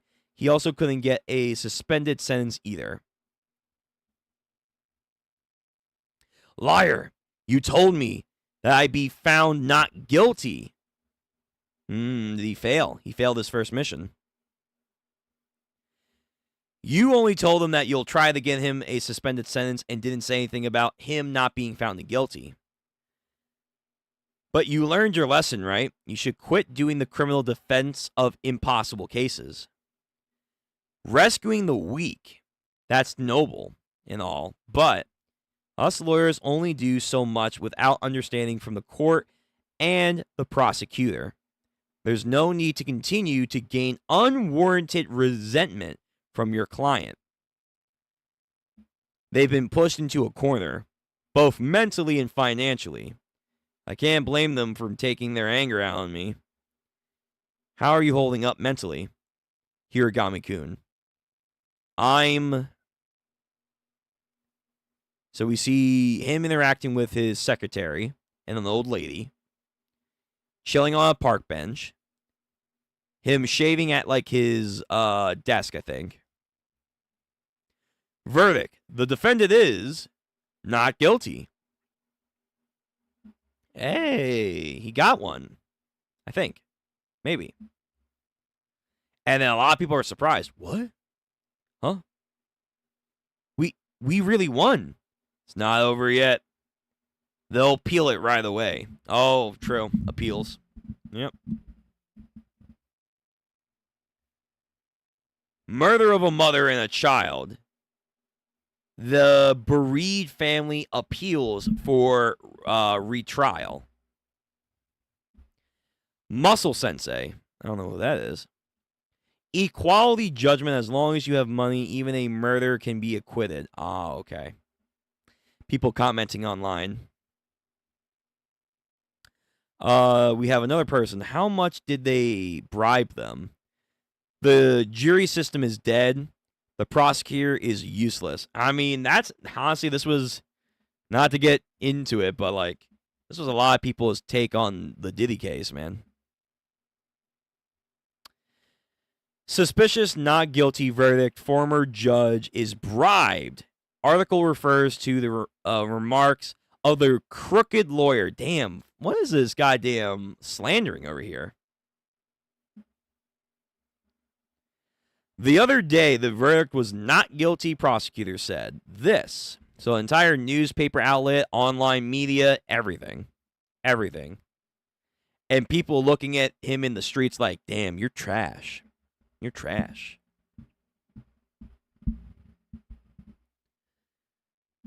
The stolen objects were not found in your room. They were someone who went missing from a nonprofit organization soon after the crime. And you were found on the security cameras of a convenience store during the estimated time of crime derived from the bodies that were deciding factors. Good thing you aren't the type who cooks for themselves, right?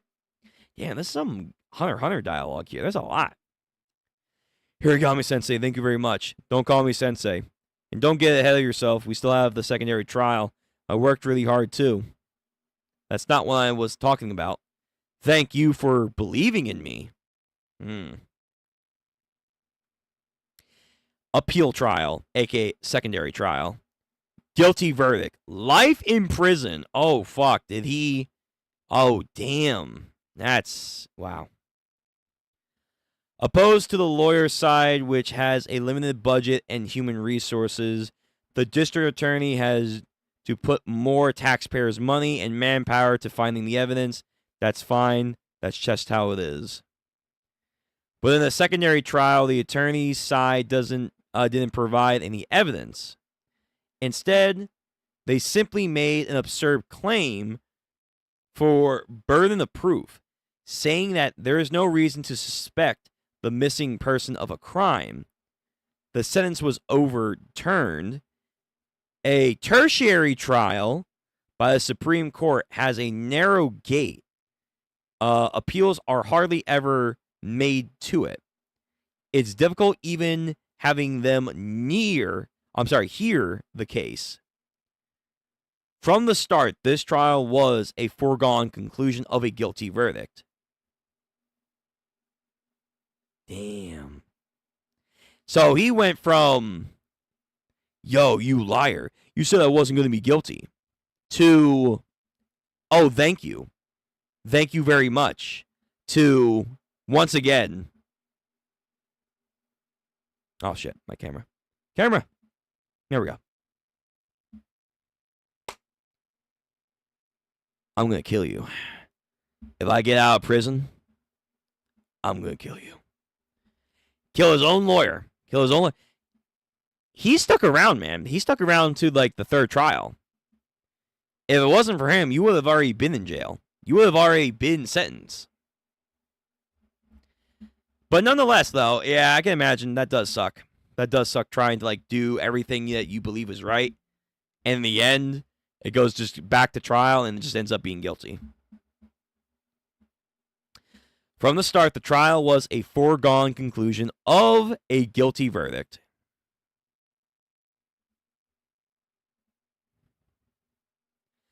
Why do you look at me like that, with those eyes? How are you holding up mentally, Hiragami-kun? I don't consider myself a savior of the weak. It's always been my nature that I'm unable to ignore something that I felt was wrong. That part of me was never fixed. The goddess of justice blinds her eyes for equality under the law, and people are capable of turning a blind eye to anything if it's to save their own skin.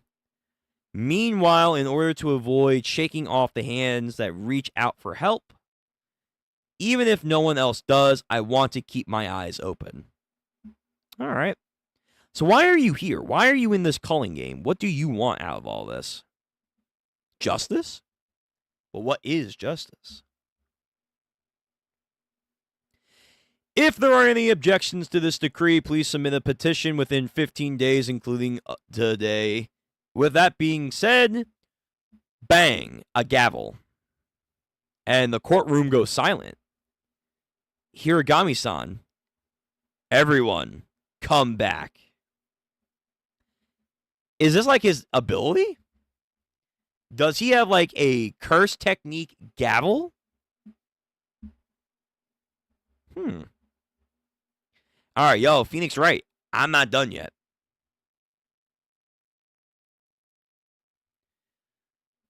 What is Bud doing? Okay. Buddy is going ham right now. We're going to have a retrial. Okay. Okay. Man really said, objection. We're not done. We're not done. Does he want to be judge, jury, executioner? Higurama Hiromi, calling game player. The mantle of wrath opens up a cursed courtroom. Okay. All right. So what the fuck is he going to do? Because now that the Pandora's box is out, that curses are becoming more mainstream. People are realizing they exist. This guy has a technique that maybe he hasn't used or was activated by Kenjaku. Is he wanting to use his supernatural power to make justice? To make justice. Okay. Chapter 160, Colony. Inside the ring will become a war zone.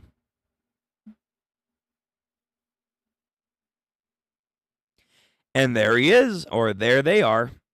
Kenjaku. My apologies. Kenjaku has appeared. This place is... Who are you? And they're just standing over a person. I am the sorcerer that formed a barrier here. This place was chosen as the ground for a battle to the death. Unfortunately, I cannot say it's much of an honor. A battle to the death. Couldn't you, like, not do that at my house? You know, whoever this kid is like, yo, please, no. Ha ha, you're a funny one. There lies the remnant of an old execution ground a short distance away from here. That is where the center of the barrier is. I'd say it has a radius of about 5 to 6 kilometers. I had to jump through quite some hoops to make it into the barrier. So I can't place unreasonable conditions. If you people that were within the barrier to begin with have one time right now to leave the barrier. If you so desire, you'll be outside the barrier when you wake up. What is your choice? When I wake up, so is this a dream? This is the rift between dreams and reality. A cursed technique. Yo, this kid thinks he's going to be a main character. Yo, Kenjaku's trying to say, you want to become a main character? Take my hand.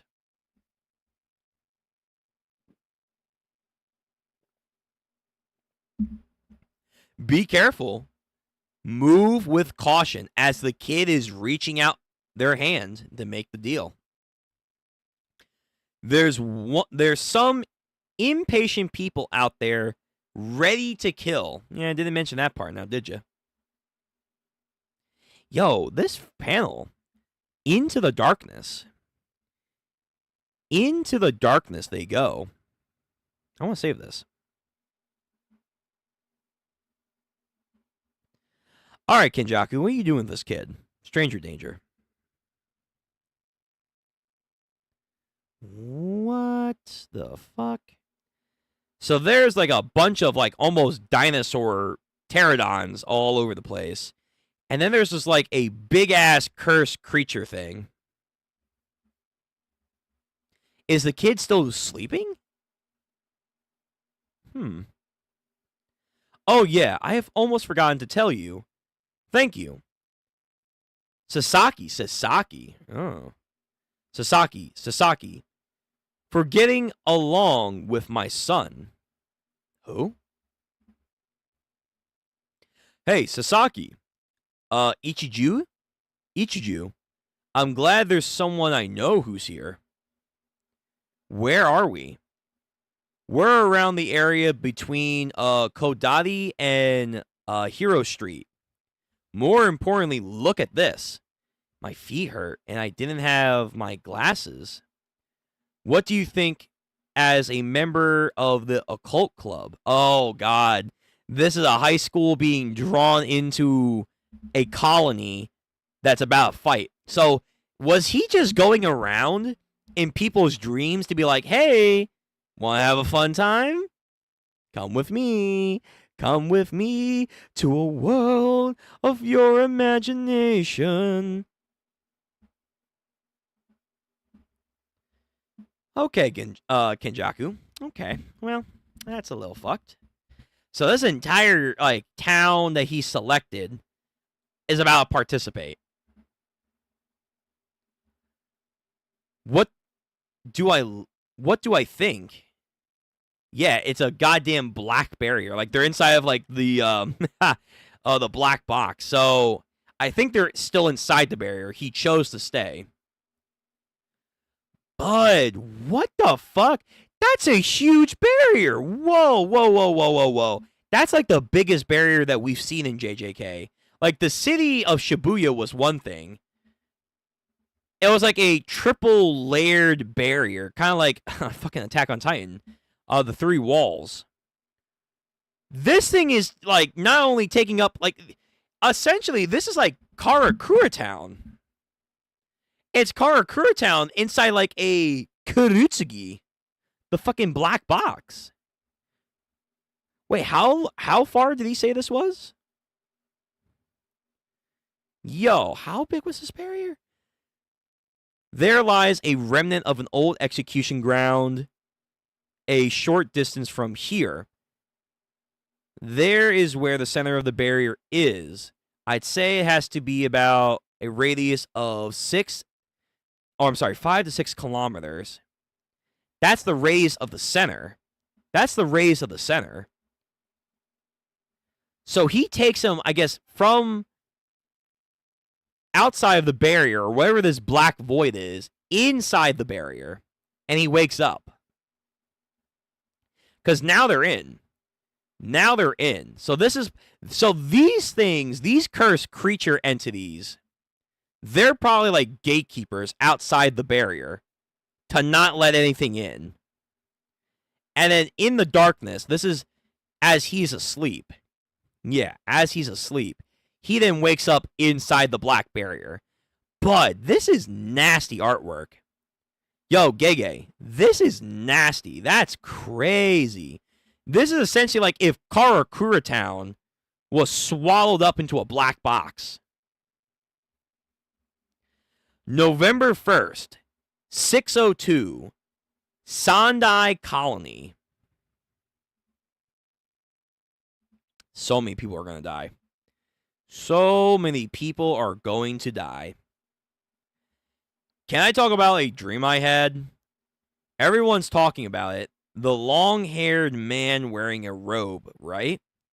Then did he tell you something about his son? No. First, I've heard about it, though. Itadori. Oh, God. So, Kenjaku... Is Kenjaku, like, biologically his creator? I don't want to say mom or dad. But, like, is Itadori special in that case? Like, he's got the DNA? The DNA? Oh. Kenjaku, what was the plan? What was the plan to make Itadori? I need more. I need way more of an explanation here. But they said, thanks for being friends with my son. Right? Be careful, move with caution. Oh, yeah, I forgot to tell you, thank you for getting along with my son. I don't know what's that about. Like, where are we going with this? She's not here after all, huh? Angel. So they're looking through the player list right now. It must not be her real name, like your Sukuna. Tengen-sama said she's on the eastern side of Tokyo, inside number 2 colony. Do you know what she looks like? Apparently, we'll know once we see her. Are you sure about that? Well, whatever. Panda and I will go to Tokyo number 2. Fushiguro-kun and Itadori will go to number 1. Kiara will be on standby outside of the barriers. Sound good? Why'd you say that? Judging from the scores, Kashihimo is the strongest guy. It's only reasonable that I should be the one to fight him. Oh, okay. Am I being left out right now? Panda, you have a good nose for concentration on searching for Angel. True. We haven't had a contact from Utah, meaning phones can't be used inside the barrier. We should have one person observing the situation from the outside. Okay. Wait. It might be better if Fushiguro and I are in separate teams. Ah, shut up. Shut up? What do you mean? Oh, so he's thinking about Sukuna. True. The rules of our 3 seniors can't be changed. Stop being selfish. Selfish? I'm being considerate for you. Are you going to say that every time I can't be bothered, it's a waste of time? Don't fight, you two. November 12th, 12 p.m., Tokyo. 7 days and 12 hours remaining until the time limit for Tsukumi's vow to participate in the calling game, if she's not already there. Because again, some of these motherfuckers have already started. Yo, I'm Kanagi. Did they change their voice again? Yo, oh my god, these black pillars. These black pillars, like, go up into the fucking heavens, man. Like, so you just cannot get inside. It's just, like, unavoidable.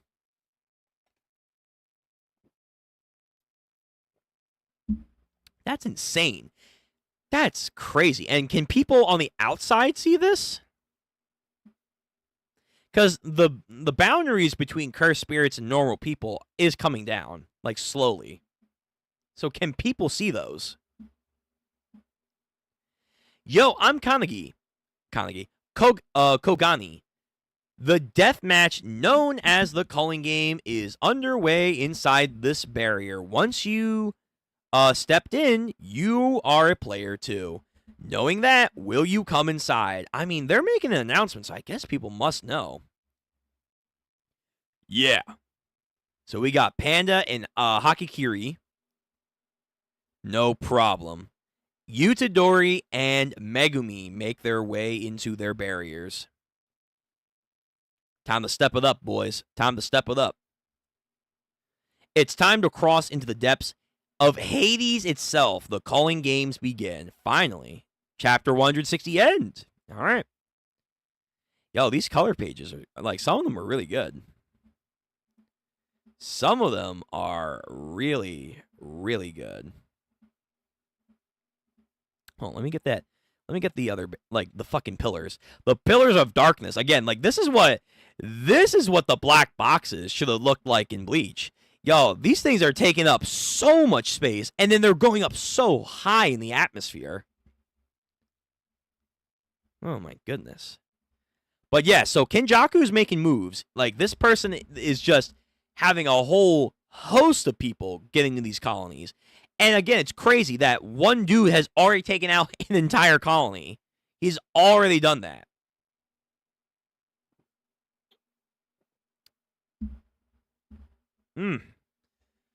But okay, so we're getting a little bit more into them, though. And why are they saying thank you for being friends with my son is making things interesting. Oh, that's a good one, too. This is the rift between dreams and reality, the cursed realm. Is he being real or is he being facetious just to get this guy to trust him? All right, next chapter. Next chapter. Here we go. Here we go. 8, 9, 10. Okay. Hey, Ami. I've been waiting for forever for your signal. So we have, I think, a new person. Chapter 161. Tokyo #1 colony. So I think that's where Itadori and Megumi are going. Yeah, I know, but I can't do anything about people not coming here. Huh? So we have some chick and some dude.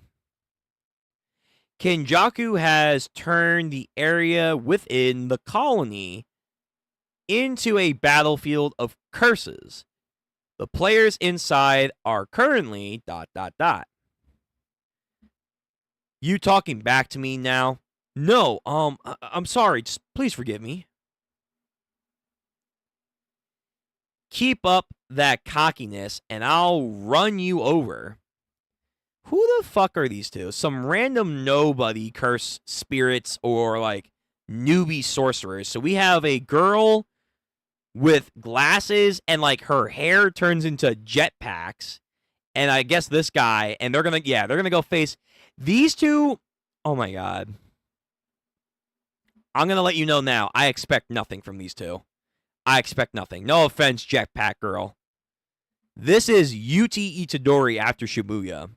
This is Fushiguro, the son of Toji. The man, even though I shouldn't be using this term, but I'm going to use it anyway. The man who's getting groomed by Sukuna. Like, nah. You ain't doing shit to them. You ain't doing shit.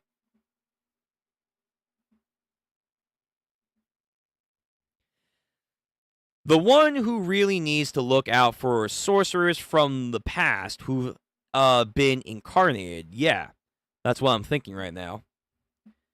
But I still want to explain it to me again, Fushiguro. You don't get it, do you? There are people from as far back as 1,000 years participating. Even 100 or 200 years ago, the value of a human life was totally different from what we have perceived now. Plus, they're all sorcerers, true. So they have values, they have distinctive things that are going to help them in fights. For them, fighting and dying will only become natural for them. Yeah, they lived in eras that were like, yeah, fight to the death? No problem. They want to die in battle. That could even be the reason that they formed a contract with Kenjaku to begin with. There is a high chance that Kashimo and Hiragami are sorcerers from the past. I'm sorry. Higami, yes. The lawyer, I'm not too sure.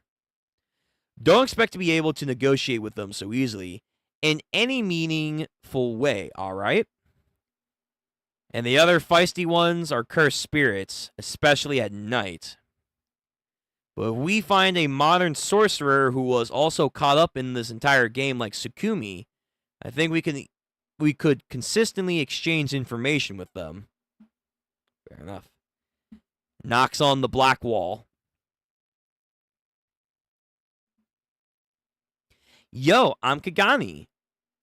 The death match known as the calling game is underway. Inside the barrier, once you stepped in, you will be a player too. Knowing that, will you come inside? Yeah, no problem. Fushiguro Mugime has now officially joined the calling game. Would you like to view the results? No need. Toot. Itadori, from now on, will collect information on Hikigami. Alright, let's go. Yeah! So they both head into the barrier. What? What the fuck? They head into the barrier, and now they're falling. They're free falling. What the fuck? Is the sense of space and gravity different here? Huh? Fushiguro isn't here. Wow. So I guess there was no rule that said where you spawn in is an exact point. So once you spawn in, it's like a fucking lottery. You could be summoned all over the place. Okay. All right. Shaking it up. You just can't have Itadori and Fushiguro tag team it up out the gate. I wish. I wish. You kind of always have to separate them. Huh? Whoa! Fushiguro isn't here. Players who have passed through the calling game's barrier are randomly teleported to one of the 9 predetermined locations. So there's 9 locations determined in each of these areas, huh? The mechanisms regarding the barriers were not disclosed in the general ruling set of the calling game. No, they weren't. Waiting in those 9 fixed locations of inside the barrier. Ha! I got one. Whoa, is that a player? A traffic wand. A traffic wand. Is that what that is? Are those who target players who are still disoriented after their unexpected transportation. This reminds me of Greed Island when we first entered and like they were like spawn. They're essentially they're camping. They're spawn camping. They're waiting for people to spawn in and then they're just gonna nuke them instantly. But too bad you picked the wrong motherfucker. Translation: Ami means sweet, so on the jacket, which means sugar. Okay. So a traffic wand, huh? So what is his ability? So he's falling down on top of a building. And then from there, the girl with the jetpack. Vroom. Oh, so, okay, I think I get it. I think I get what's going on. He holds up the traffic wand, in this case, this. He waves it around, and then she comes in to barrel him down. Oh, all right. Okay. It's simple, but it gets right to the point. So she crashes into him, and then, damn, she goes through 2 buildings. Okay. The beginner hunters. Damn. This guy's tough. That would have turned most people into mincemeat. But he recovers. Yuji, getting into a stance. He's alive and kicking. This guy's no ordinary person. Darling, let's meet up. And then, as he readies himself to knock her out, because equality, boom, sends a punch. She dodges out of the way, I think. But nonetheless, she still received a nick on her side. Rubble. He grabbed a piece earlier and imbued it with cursed energy. Okay, so she knows about cursed energy. So either this is a old sorcerer that's reincarnated, a cursed spirit, or a modern-day cursed Jujutsu sorcerer. Either way, they know. They know. Wait, I knocked her down that easily? Huh. I need to talk about her. I need to ask her about Hiragami. Then search for Fushiguro. Who do you think you are? Who the fuck is... Why does... Okay. Why does Itadori always get like these big brawlic motherfucker? I mean, like he's a fisticuff fighter, but he always gets these weird big manic dudes in every situation he goes into. Outside of like Chozo and Mahito. That's really about it. Every other time he's gotta go up against like the big brawlic guys. It's like the exact same thing that happened in Shibuya. Okay, so we're fighting against Gym Rat Inspector Gadget. Who do you think you are? What are you doing to my woman? Oh, that guy, the other guy wasn't the woman? Wasn't the man? Oh boy. Guess I can ask him. Haba-san, here and now. Was Hanya defeated? Wait, I've seen him from somewhere. Itadori. Okay, is Kenjaku making people know who Itadori is? Are they gonna like blame him intentionally? Ow, ow, ow, ow. It hurts. So Megumin is, I guess, taking out a girl right now? Yeah, so yeah, him and the Noe, right? The Nue. I'm pretty sure it's Nue. Him and his Nue are taking out a girl right now. Why are you doing this to me? You attacked me first. Shit, I didn't expect us to be separated like that. How was it? Crew, crew. Even Nue couldn't find him. The calling game barrier is much larger than Shibuya. We're probably more than 2 kilometers apart from each other. I mean, yeah, it's 9 random locations. So in this massive barrier, they are like stretched out. And they even say bigger than Shibuya. Way bigger. Way bigger than Shibuya. But we're both headed in the same direction anyway. Do you know a sorcerer named Hiriguma? Men think women will do whatever they want once they hit them. Okay. Answer me. Yeah, sorry. Bro, what is this like goddamn bullshit right now? Men think when you hit a woman, they'll listen. Like, damn, what the fuck? What's your story? Hiriguma is that guy, right? The dude who has 100 points. So do you know him? Do you know him where he is? I see how it is. I could tell you, but in exchange, I want you to do me a favor as well. Sure, say it. Say it, please. Let me know, please. Please say it louder. Fine. Will you? Of course. What am I reading, Burn Build? I'm reading JJK. I'm reading Post Shibuya. I've been doing that for the last couple of Sundays alongside Ichi the Witch. We already did Ichi the Witch earlier. We are now on chapter 160 of JJK. I'm sorry, we're on 161. Here's a link for you in the chat. That way you can read along if you want to. Supposedly these are the good scanlations from what it was back then, because later on it gets crappy. So that's what I'm reading.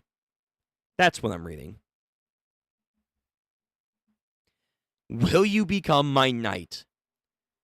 All right, we have a deal. Damn, he didn't even hesitate. But I guess, he wants to save his sister. So whatever he's got to do. Is there really no room in your heart to discuss it, even with a little? Even with me a little? Look, I don't got time. Just hurry up and walk in front of me, all right? Oh, come on. Don't you understand? A knight has to put his life on the line to protect me, you know? Is this like her curse technique? Like, you have to agree to become her knight, and then, like, you're under her spell? Depends if you're telling the truth or not. If you're lying, you know what will happen to you. Again, it depends. If you agreed to something, you might already be defeated. I'm different from Itadori. I don't mind earning 100 points. Ooh. Megumin has said, I don't give a fuck. I'll kill bitches right now. I will kill them. I'll do it here and now. Stop calling me you. Call me Remy. Reme. Sure. Whatever. Is he being enticed into a path of carnage? Is he? All right, so something's going on here. I don't know what her shtick is, but I think he's being trapped somehow. Or she's trying to trap him. I don't know what her ability is, but I assume it's like some kind of contract that he's unknowingly forming. And by doing that, she's going to manipulate him. She's going to manipulate Fushiguro. Somehow, some way. Yeah. All right. Next chapter. We'll go for a couple more chapters, and then we'll call it a night. All right. Let's get it. Let's see. We are on. So, JJK, chapter 162. Tokyo, number 1 colony, part 2. So, we have Itadori versus Haba, a noteworthy throw. Okay. So, Itadori, again, I think has some rubble. Gonna take out this guy with the rotary hat on. But his hat chops it up. Okay.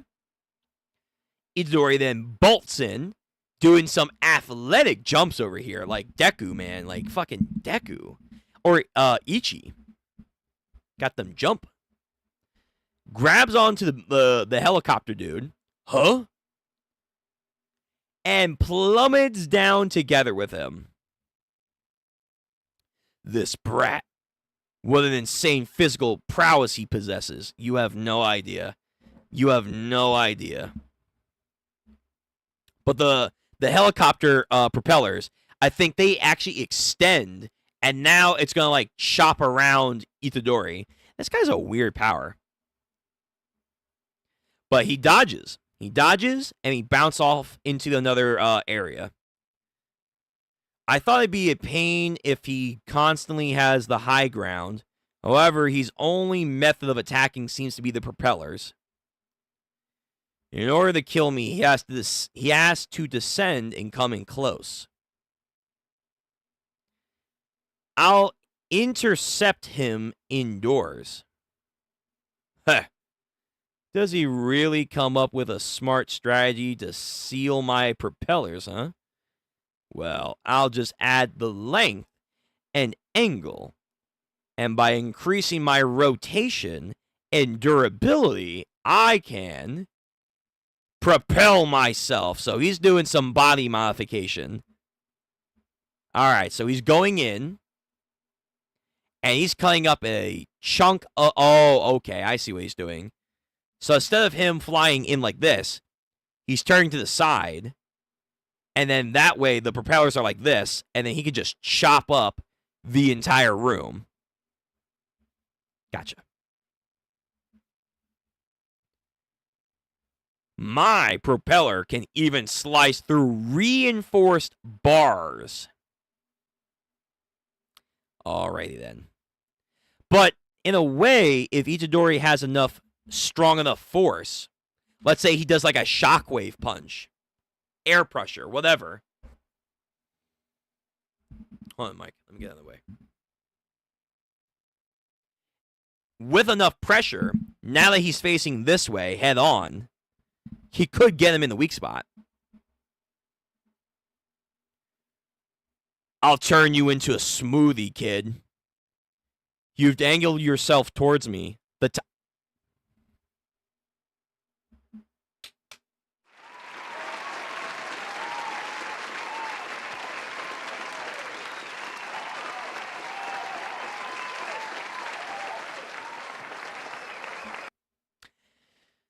I'm such a fucking genius. Battle shonens have taught me well. They've taught me well. I'm going to turn you into smoothie, kid. You've angled yourself towards me. The top of your head.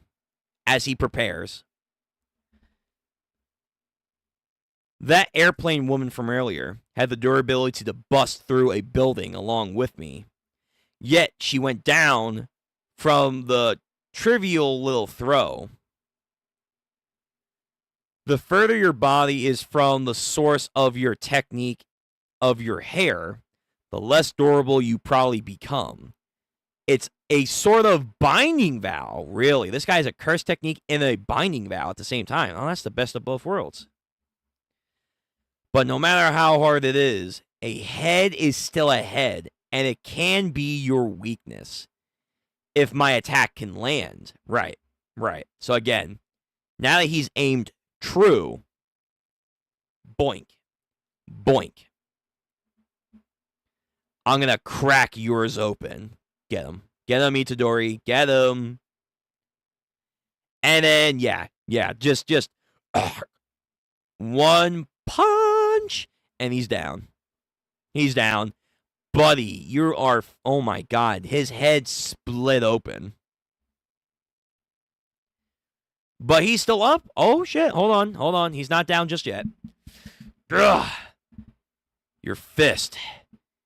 Now it's been shattered, hasn't it? This battle ends in your defeat. No, it doesn't. Not even close. So, his hand is bloody, though.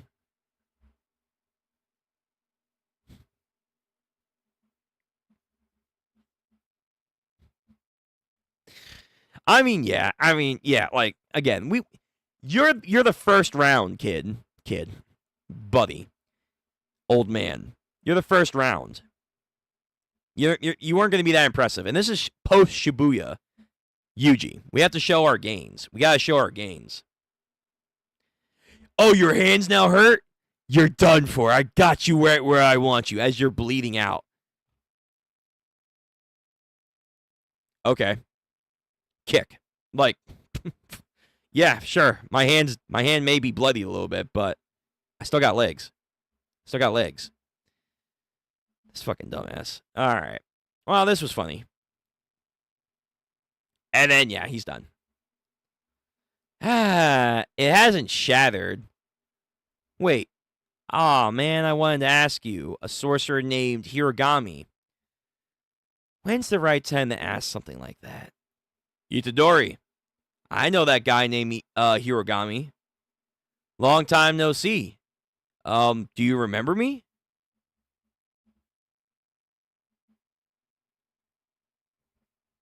Do we remember him? Probably not. Hold on. Oh, wait a minute. Oh, I think I know what's happening here.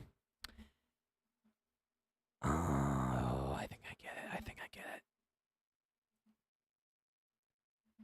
I think Kenjaku is placing false memories into these people.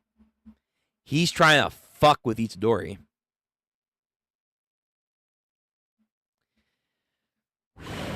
Oh boy.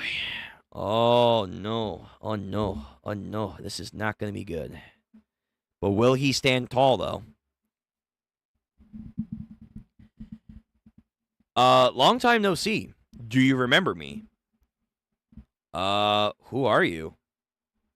Why does he know my name? Kogani. No, it doesn't let me see his face. So he really is someone I've met, huh? I thought I was pretty good at remembering faces. Right, you remember that one girl.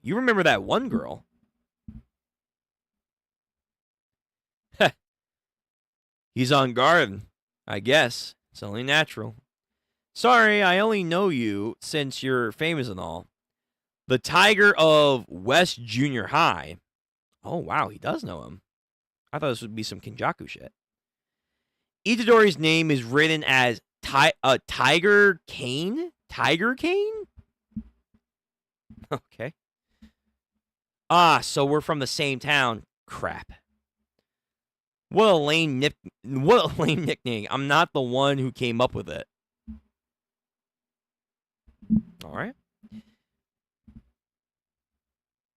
And then we have the woman over here. This woman. You know what? Actually, hold on. Her hair. It looks like a scorpion's tail. Oh my god. You know what some of these fights remind me of? The calling game right now. It reminds me when Gon and Killua were sneaking in the Chimera Ant territory after all was said and done and they were going on their mission. And they were just taking out random Chimera Ants that were scattered all over the place. That's what this reminds me of.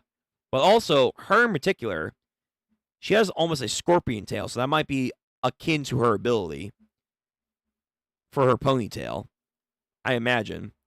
But it also reminds me of another character from Soul Eater Not. Yeah.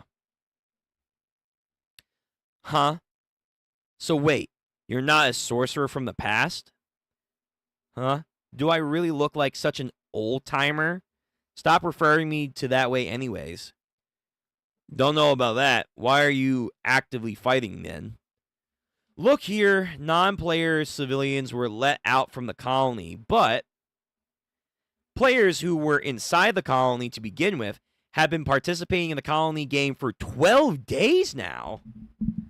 So anyone that's just in ground zero can just start. They can just start. Wow. I'm not doing this because I want to. It's kill or be killed. If you hesitate to search for a reason to fight, you're gonna get killed instead. Girl, you don't need to tell us this. 12 days is more than enough to learn that. During the process, I've seen people grown high on their power. You should stop thinking of a modern and past sorcerer as two separate things. So modern sorcerers are also itching to being influenced by the sorcerers from the past.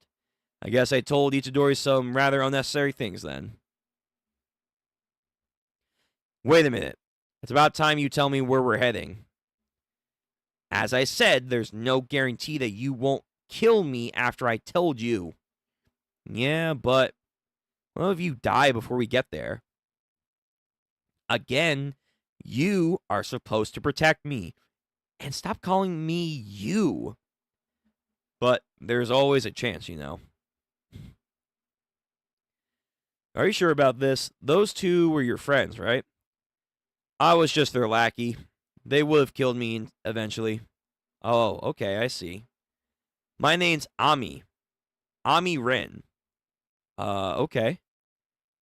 Where is Higuruma at? Well, alright then. I give you his vague whereabouts. Also, they're both going to tell him that. The stronger they are, the more likely they are to gather at a prosperous place because resources are plentiful there. Higuruma is at Ikubukuri Shinjuku district.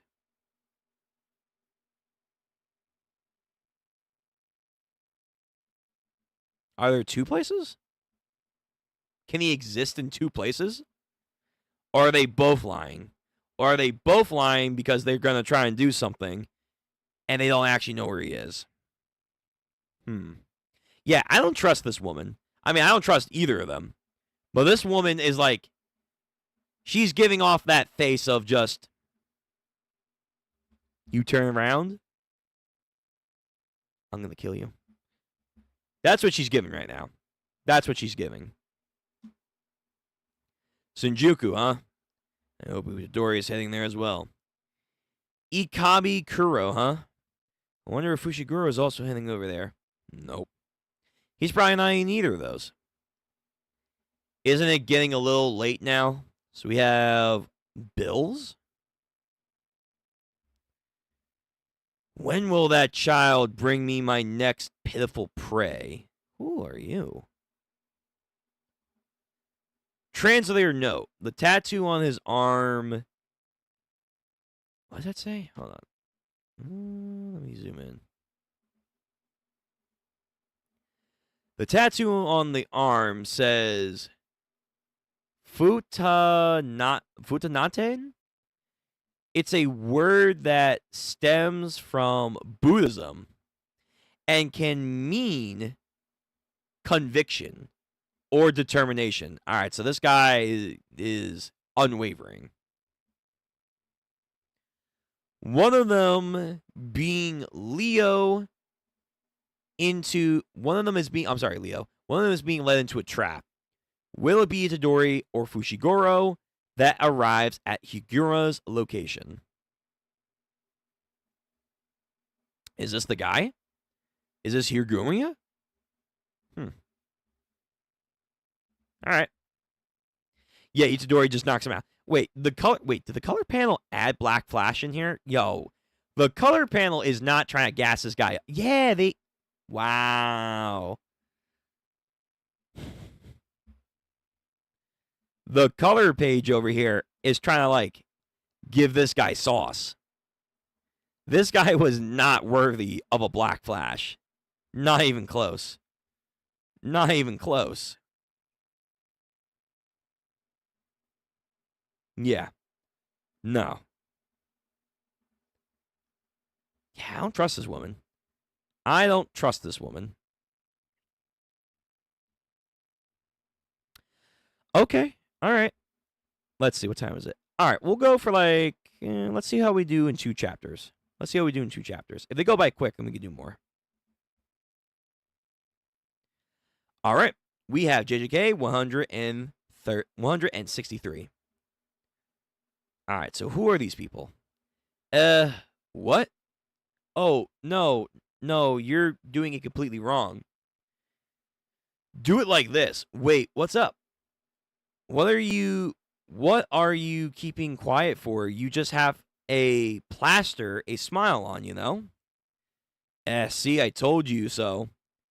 Not that I actually said anything. How do you not understand? Are you like an idiot? So we have guys bullying this other kid. And in a certain place one day, the man speaks of what a victim should be, but that is his philosophy, has no way of reaching of a victim. The philosophy of a victim.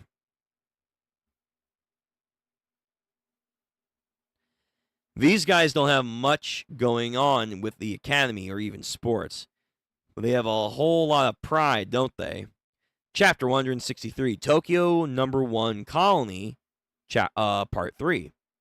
So we have this guy over here, Ami, seeing a kid get picked on by these three. One man mingling with beast. In order to avoid damaging their pride, you just gotta laugh and go along with whatever they say. That way the other groups won't target you as well.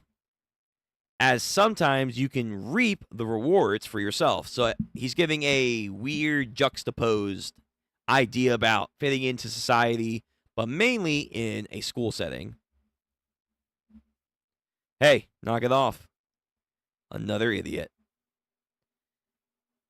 Is that a school jacket from West Junior High?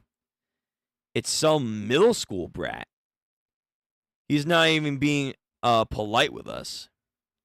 Oh, is he in middle school? I never noticed that. I'm going to teach you a lesson. Let's finish this. Oh, wait, no, never mind. Never mind. Hold on. I got this all wrong. So, the person who says knock it off wasn't the guy that we see here, Ami. No. That's Itadori. Itadori comes in like a fucking stud. Knock it off. He's ready to fight. He's ready to brawl. On some Ichigo shit. Oh, yeah? I'm going to teach you a lesson, punk. Winds up. Something tells me that's not going to hit. Yep. Boom. Down. What the? Say no to violence. Yeah, okay, kid. Okay. And then these two bums, boom, get like jabbed in the neck. Other guy misses. And then Itadori, I think, does like a fucking upper kick to this guy's head. They're down. They're down. And what about you? Oh, who, me? Calling game players, Itadori Yuji, Ami Rin. Back to Fushiguro. Hey, yeah? If you're planning on passing through Ikeburi to get to the Shinjuku, forget it. Start. So she says get to Shinjuku. Itadori says go to Ikeburi. Oh, but man, that is the right way to go. That area has an abundance of resources. There's a higher likelihood that we'll run into other players. There are two reasons we're using this route. It's easier to find our way there, and my base is nearby. At least let me take a shower. I hardly gotten any rest since yesterday. Is this girl's power just to seduce people? Is that it? Hiragami has made the threat his base of operations. Oh. Provided he hasn't already moved, though. Translator note. Tokyo Metropolitan Theater is only 15 minutes. I'm sorry, I think that says minutes. Yeah, it's 15 minutes from Shinjuku Station. Sure. You've been a real big help, man. Thanks. Hey. Wait a minute now. What? Are you seriously heading off? Well, I would like to meet up with my friend first, so I am in a hurry. I never met Hiragama, but even Haba-san had his ass handed to him. Sure. Yeah, I'll be fine. I've also defeated Hellhead, so I should be able to get away with this. Huh? Okay, good luck, I guess. Well, see ya. And he just skips on by. Say it. I need to say it. I should put an end to all this. I'm sorry, Itadori. Let him do a trap. Higuruma. Unfortunately, my name is Reggie. Bowser Reggie?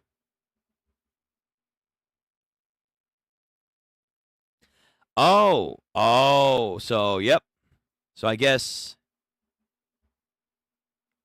this guy, 1, was not Higuruma. 2, our boy Fushiguro was the one led astray. I mean, yeah. With a woman like this, kind of makes sense. All right, so what's Reggie's deal over here? Why is he dressed the way that he is? You were duped. Chew. Yo, Fushiguro. I warned you. Why are you making that face? You don't scare me. You should be. Just to let you know, Reggie-sama is super strong. Oi, shut up. Is that why she says men can get away with beating up women? Because she has a shitty boyfriend or whatever? Oh, what a waste of time. Here comes the dog. He's got that dog in him. I guess Itadori found the right plot then. He's found the right spot. What the heck? A bathtub? Who are you? What do you want? Why are you here? I could ask you the same thing. Have you ever taken a bath with your clothes on? No. Feels better than you think. Oh, that's right. Back in elementary school, I loved the clothed swimming lessons. I get that. Why does Itadori always attract the oddballs? He attracts every oddball and then makes friends with them. I think that's what's going to happen here. I recently stopped caring about a lot of things, so I'm challenging myself, trying new things that I believed were wrong.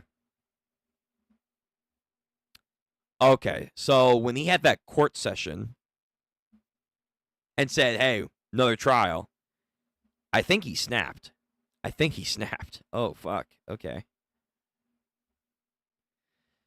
I'm well into my mid-30s, yet I've become something of a delinquent. Bro, don't be saying that. You're giving me goddamn terrifying visions of the future.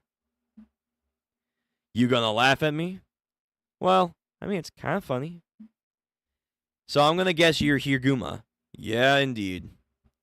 Well, I want to talk to you. Wait. You'll need to pay a constellation fee of 5,000 yen for every 30 minutes. Ha, just kidding.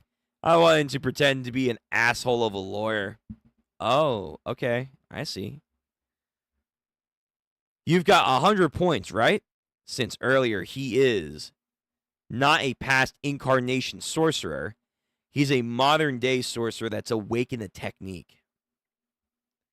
I hope he'll hear me out. There's room for some negotiation. I have a funny feeling, though, this guy's not going to listen.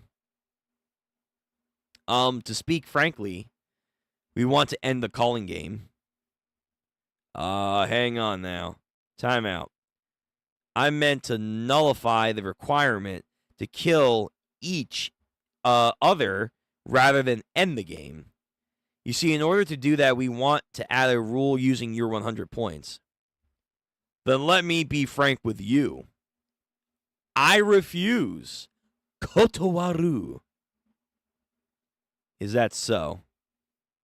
But is that a joke? No.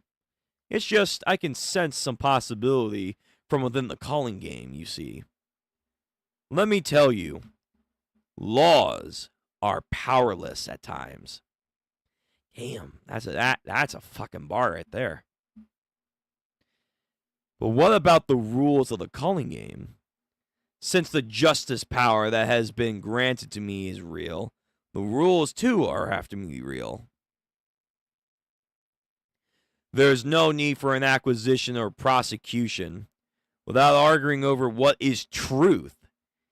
If what those who have broken the rules are punished as assuredly as the laws of physics. So does Bud want to not have the rules of society? He wants hardcore rules and limitations bounded to people by curse techniques.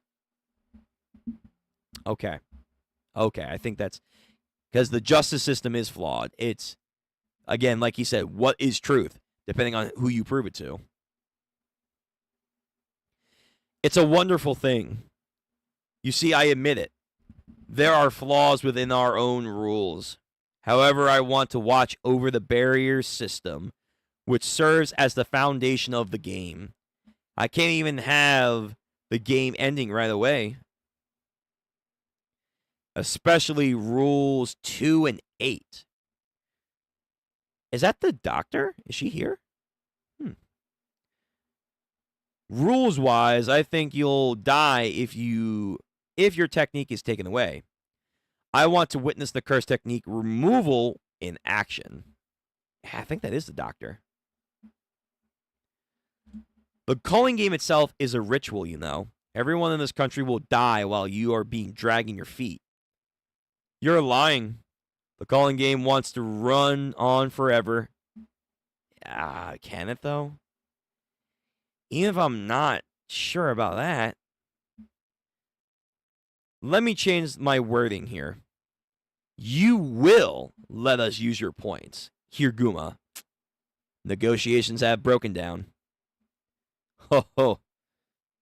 Have you ever killed someone who pissed you off? It feels better than you could have ever imagined. This guy, I think, actually did snap. So he got 100 points for a reason. Did he kill everyone in that courtroom? That's how he got 100 points? Oh, boy. All right, so we're going to see what this guy's stand can do. His fucking stand power over here. A death match begins. What points are on the line? All right. Yo, this coloring goes hard. Yo, the fucking bathtub scene? That's a killer choice right there. That's a killer choice. I like that. I like that. Okay, let's see where this chapter goes. If it's like quick, we'll do one more chapter. Usually the fight chapters are pretty quick. Not dialogue heavy, usually. All right. Chapter 164, Tokyo #1 Colony, Part 4. Remember to hydrate and also like the stream and comment down below and subscribe if you haven't already done so. We got more streams like JJK in the future and other read-throughs, plus other video game streams and watch-alongs like Dandadan Season 2 coming up next week, and we got more on the way to watch. Oh, yes, we do.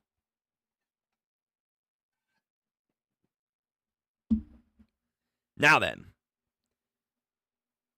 is that a Shikigani? Challenging Higuruma. Higuruma holds 100 points. He probably killed around at least 20 sorcerers already. I can't jump in so recklessly, so I'll let him make the first move.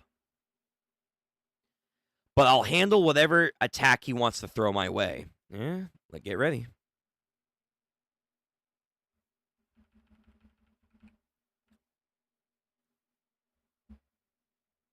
Instantly?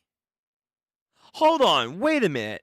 So he's a new sorcerer, right? He's not a modern sorcerer, but at the same time, he's not an old sorcerer. He's a new person that's that has awoken. he has awoken. You're telling me he already understands and knows how to use a domain expansion? He already has a domain expansion? Also, this is literally just Phoenix Wright. This is just Phoenix Wright. His domain expansion should just be called Objection. Or take that, bud. Wow, wow, okay. This guy is really good. Off the gate. Like, he's like an innate genius. He's already got a fucking domain expansion. Domain expansion. Force suicide punishment. What the hell is that name? So he has the blind justice behind him. Again, a court hearing that looks like something you would see in the Phoenix Wright games. Then you have guillotines all around them. Tries to jump over the pew. So he's using a domain before he can even activate a technique. In execution or death penalty, which means granted death, historically speaking, has referred to when an emperor would allow a court who offended him to be killing himself instead of suffering the indignity of a true execution. Right, the goddamn, yeah, got it. Got it. Kill yourself so you don't humiliate yourself. Japan. I shall defeat you. So this domain is not a battle of fist.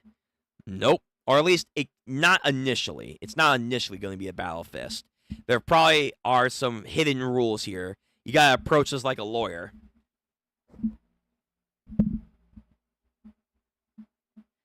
Any and all acts of violence are now prohibited in here. Seriously, it stopped. And that includes for both of us. Seriously, both. Damn, and now I'm back to where I started. Wow, okay, gotta follow the rules. And now I'm back to where I started. Oh, I do have to apologize. Verbal violence is a whole other case, of course. Judge Man, please begin. And that's his stand name, the fucking Shikigami name, Judge Man. Okay. Itadori Yuji is under suspicion of entering the Pachinko shop, Maji Vegas, as a customer on July 16, 2017, despite being under the age of 18. So he has to air out his truths and admit guilty? Like, is that what's going on here? Huh? Well,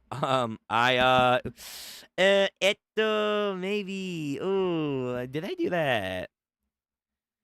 Judgment knows everything about the individuals inside of his domain expansion. But worry not, the information isn't shared with me. Judgment will only decide based upon your claim. So again, the truth scales. This also reminds me of the ancient Egyptian afterlife scale where Anubis will take you, and to judge if you're going to go your soul to a good place or a bad place in their system, you would whether your heart, basically like your existence, on one side of the scale, and on the other side of the scale, you have like the truth feather. And if your feather, I think, is more heavier, then you're good. But if your heart is heavier than the feather, that means you're sinful. Essentially, it's something like that. That's what this reminds me of. With this evidence as the single exception. So he's got evidence. He's got a whole lawyer set up here. Yo, this guy would be... This also reminds me of a Hunter x Hunter battle, but this guy would be killer in Hunter x Hunter. This evidence regarding your case was submitted by Judge Man. And when did he do that? Is what he says. This will not necessarily confirm the suspicion placed on you, and I won't tell you what it is. Moreover, you must ask your case clear. You must make your case clear and end the suspicion and win an acquittal of innocence from judgment. Basically, lawyer up. Yo, if Itadori had Saul Goodman here, Saul would easily win this. Easily. A court-cursed technique, huh?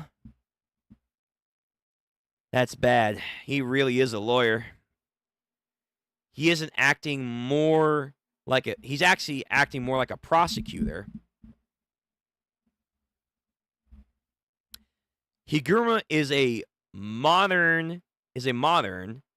But this domain expansion is what Tengen-sama was saying. A domain was much more standard technique for sorcerers of the past when compared to the present. Really? Well, isn't there the idea that there are two types of domains, or like two types of things that are classified as domains? So there's like the actual domains that have all that power and shit. And then there's simple domains, which is kind of like you see that one sword guy and the girl do, where they activate a quick draw technique of some kind and put up a temporary barrier. The reason for that is because many current domains are sure hit, sure kills. Right. But in the past, they omitted the sure kill factor. So it could be a sure hit, but not kill. To allow for a sure hit, you must enforce your own rule upon the subject within your own domain. That was the standards for domains in the past. So we have two sumo wrestlers. You lose if you move from the spot, even if it's not your feet. Huh? Seriously? Alright, so within this sumo match, the rules are this person moves, you loses, even if not their feet. So that's admitting your rules onto this other person. So that's a sure, that is a sure hit by following the rules, but it won't be a sure kill. But because sorcerers became hung up on sure kill methods, the conditions to create domains were now drastically increased. And domains became a high-level technique, leading to less users. However, this guy probably is one of those exceptions. Meaning that the domain isn't a sure kill. It can't physically harm me. Well, actively, maybe. And it requires its rules to be explained to a certain extent to be activated. There's only one chance to make a statement, and that appeals to both of us, by the way. Once you've done that, I also will have just an opportunity to make a rebuttal with evidence in consideration. Lastly, judgment will pass a judgment based upon the 6 codes. 6 codes are a 6-man laws that the Japanese legal system runs on. Sure. And what happens if I'm found guilty? Unfortunately, I'm not the one responsible for answering this question. But as compensation, I guess I'll tell you this. You have 3 options: silence, confess, denial. And false statements are included in the optional of denial. So I'm allowed to lie, even though this is a trial. If everyone told the truth, we wouldn't need trials now, would we? Now make your excuses. Judgment isn't very patient. You would think for a judge presiding over a trial, he would be. Alright, well, I didn't actually go into the panko shop. I had fun. I'm pretty sure I may have won, actually. If I want to proclaim my innocence, I won't be able to avoid lying. I have to think about the context of the evidence. This will not necessarily confirm the suspicion that is placed upon you. But, alright, so never mind. We got a whole... This is not a fight chapter now, because this is now a dialogue chapter. Oh, shit. We got some Togashi over here. We got some Togashi. Oh, no. Alright, so here's his options. Number 1, if the evidence is a dud, and it cannot be proven that I went into the Panko shop, I can enter a remain of silence or simply deny the claim. That's option 1. Option 2. If the evidence only provides that I've entered the shop, could I try making an excuse hoping that they would be lenient on me? I was just using the restroom and all. But if the evidence is, 1, a dud, I could end up digging my own grave by admitting that I did in fact try to enter the shop. Option 3. If the evidence proves that I played on top of entering the store, it's pretty much game over for me. I'm sorry. Should I wager on getting a lighter sentence by making a confession? But does this trial even have varying degrees of sentencings? It's a key point. Key point. Okay. Let's see what happens. Yuji comes to a realization. I entered the Penko-chan shop, Maji Vegas, but I only borrowed the restroom due to a sudden call of nature. So I'm innocent. Damn, he declares I had the runs, baby.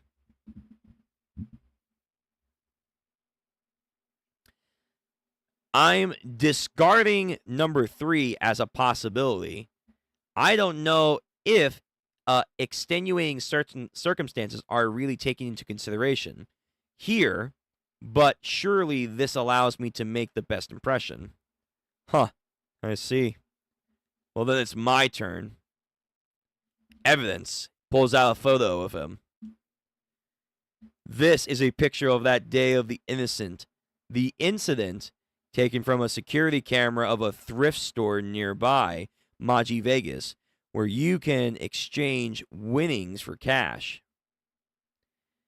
Your face, your satire, everything lines up with you, Itadori Yuji. Ooh. Got him. Yo, Yuji, my man might be cooked. By the way, I know I said this before, this entire fight is definitely based off Phoenix Wright. And, like, the Ace Attorney games. 100%. Now that you have admitted to entering the store, this photo tells me that your statement about the restroom is under serious doubt. It's highly likely that Itadori did in fact enter the store to play despite being under 18. Oh, what crime is this? That store explicitly rejects the entrance of those who are under the ages of 18, so it would be a crime of breaking into a residence, Criminal Law Article 130. Besides, under amusement businesses laws, minors themselves cannot directly be punished. That's true. That's true. That's not fair. Any excuse I would have made would have been pointless. It was 3. Takes out his gavel. What are you saying? In Japan, where gambling is illegal, stores and cash exchange counters are separate entities under the idea of law. There are even cases where several stores share a single cash exchange counter, and you are only suspicion of entering Maji Vegas. All you had to do is deny the accusation of saying, I've never even heard of that store. Wait, the judgment hasn't even been decided. Guilty. Confession? Okay, so what happens now? So the hammer comes out, boom. Bunch of chairs. Huh? We've returned to a normal space. I was found guilty, but there's no change in particular. All right, well, he's guilty, so now this guy can now what? Fight him? like he has the right to combat or something. Hits him with the gavel. And then he charges in like Thor's hammer. It just stays in midair. And then I think he teleports it back, and it gets bigger. Then he whacks Itadori again. This mallet can be conjured and dispatched freely, and can even change its size at will. No, more importantly, you are quite sturdy. I can't muster cursed energy. Wow. That's kind of my selling point, you know. His cursed energy has been stolen. How will he escape the predicament? Okay. This is kind of like Knuckle over here, sealing your cursed energy away. All right, we'll read one more chapter. Fuck it. We'll go one more chapter, and then we're done for the night. So, actually, that's kind of perfect. We'll end off on 165, I'm sorry. So we did 158, 59, 60, 61, 62, 63, 64, 65. 7 chapters. That's good. So, this will be the last chapter of the evening, and then we'll call it a night. Let's see. So, JJK, chapter 165. Tokyo Number 1 Colony, Part 5. 59th class, Inuit lawyer. Oh man, another bulk read chapter. Fuck. Here we go. Inuit Lawyer Association affiliation, Hirogumi Hirume, 36 years old. He passed through many barriers such as the T University Law School acceptance exam, the old legal bar exam on his first try. Ordinary people would learn of Hiruga widespread that he was a genius. However, Hiraguma felt that these were trivial tasks, simply inputting the necessary knowledge and getting the correct output every time. The raw talent that shined the brightest within him was the man who perfected the law, his talents known no bound. Smack. So again, now pops to his other hand, now it's smaller. Smacks again. Pops into his hand, but now a reverse grip. Smack, smack, smack. Itadori tries to go in. The hammer almost like warps and then extends. Oh, shit. So does Itadori just have to take it, or can he, like, last? Yeah, the hammer's now like a whip. Oh, shit. That's cool. Talent as a sorcerer, really? Oh wow, this guy. So he's a prodigy, I guess. Like I was suspecting. While researching his curse technique, he discovered that he could use the domain expansion and the basics of barrier techniques without any need to practice. And by working backwards, reverse engineering the barrier technique, he had swiftly gained an intuition of strengthening technique by controlling the cursed energy. Wow, so he actually worked backwards enough to where he actually learned a pseudo domain expansion. Or a beta domain expansion. In just 12 days from the awakening of his cursed technique, he grew into a level no different from a first grade sorcerer. Wow, this guy's really good. And again, he has no real knowledge. He did this all on his own.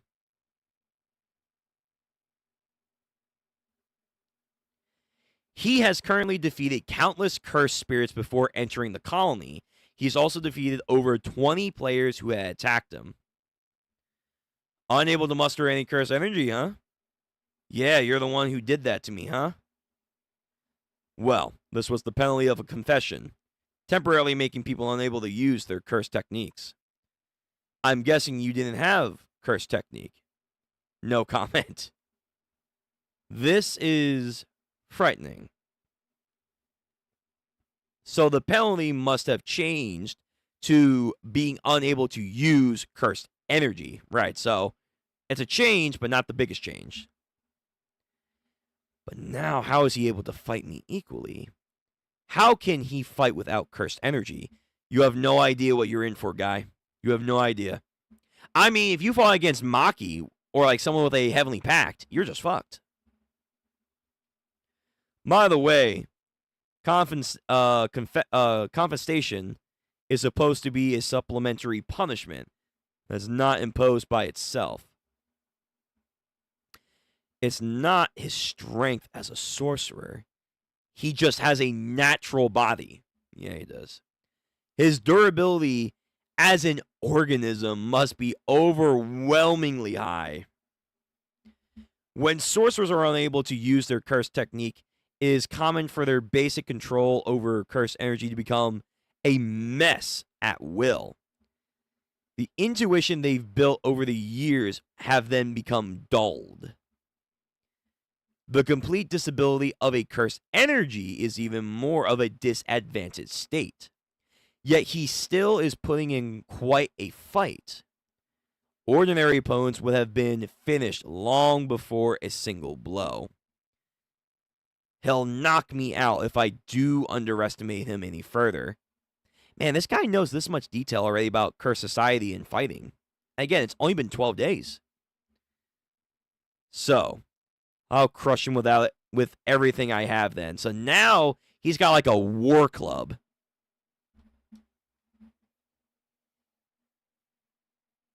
Yeah. Yeah. All right. See? The staff came in handy. The staff came in handy. So he's ready to throw down. He's ready to throw down the club. And Yuji is dodging swiftly, timing it. And then gets in close to like grip the goddamn pole arm so he can't move it. Yuji actually manages to try and like break away from his grip, but then he teleports it away and sends him flying. Was that bathtub there? Oh, yeah, it was there. Okay. I thought he, like, summoned the bathtub. Like, that's also a weapon. Bathtub. Yuji kicks it to him, though. Guy comes in with the hammer. Boom. Cracks it open. Rubble flying at Yuji. Then he comes in out of the water to knock him down. Okay. Plan, Yuji. Dude, this hammer is disgusting. It goes from a giant pole arm to nothing, so that way he can then re-grip it and then send Yuji flying. Has a lot of power innately as a regular hammer. Swings up, about to drop it with a bunch of force and speed, and in the last instance, blows it up to like a massive mallet. So it has the speed and force of a little mallet being able to swing around, but now then has the force and mass of this huge mallet on impact. Yo, Usopp needs this. Usopp needs this. This is what Usopp should get by the end of Elbaf. Ugh. Huh. Amazing. It's like I'm fighting an indestructible doll. Shit. Shit. How long will this last? My cursed energy. I need my cursed energy quickly. An insane ability like this. There must be some kind of drawback for Hiraguma.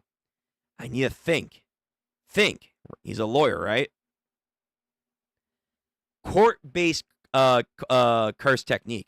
Oh, can he have a retrial? Retrial. A court. Hiraguma. I want to redo it one more time. Yeah. Retrial. Brain power. Bring. And there they go. Right back to court. Huh. You actually noticed it. Close one. It's called a second trial, right? Any defendant that has been sentenced with a guilty verdict and penalized by judgment may request up to 2 retrials provided that they hadn't pleaded guilty before. Judgment will not deny this request. Come on, one more time. Itadori Yuji has acquired under suspicion of committing mass murder in Shibuya on October 31st, 2018. We went from like, oh, petty little crime, war crimes. Oh boy. Okay. We're gonna need Saul Goodman. We're gonna need Saul Goodman. How is Yuji gonna handle this, I wonder?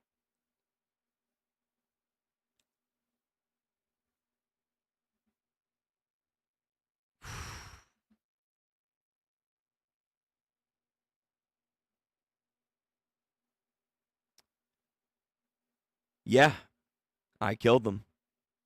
I'm not lying, nor am I trying to deny it. I mean, he feels that way. He does feel responsible. But this is not a matter of should you feel responsible. This is a matter of blatant factoid, as per the law dictates. Did you yourself kill them, Itadori? I would argue no. Sukuna was the one who killed them. Jogo was the one who killed them. All the shit that happened is because of various things that you could not control. And the fucking lawyer, I think is pissed. Hiraguma is like very upset. Oh no, that's Judge Man. Judge Man is upset. The Stand. Guilty. Confession. Death penalty. Oh no. Oh boy. Capital verdict has been decided. He didn't even try. He didn't even try to defend himself. Saul Goodman would have gotten him off. Ooh, nice color spread. I like this. I like this. That's a good one. That's a really good one. Yeah, I killed them. Wow. Even he's like, damn, what the fuck? All right. I think that we're going to call that here for the night. Yeah. So we'll leave off. Fucking Ichi. We'll leave off where this is going to go next time. The actual calling game kicking off is really good. This is really good. And Hiraguma is apparently low-key a genius to some degree when it comes to curse techniques. Even if he's not a true blue sorcerer of the modern or old age. He's a newcomer sorcerer who's learning how to, like, bend the rules in a new way for him to, like, rapidly learn. Very impressive. And this hammer is disgusting. This is what Usopp needs for Elbaf. This is what he should get post Elbaf.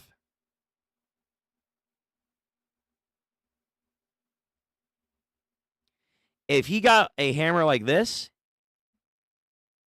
it'd be so fucking over for so many people.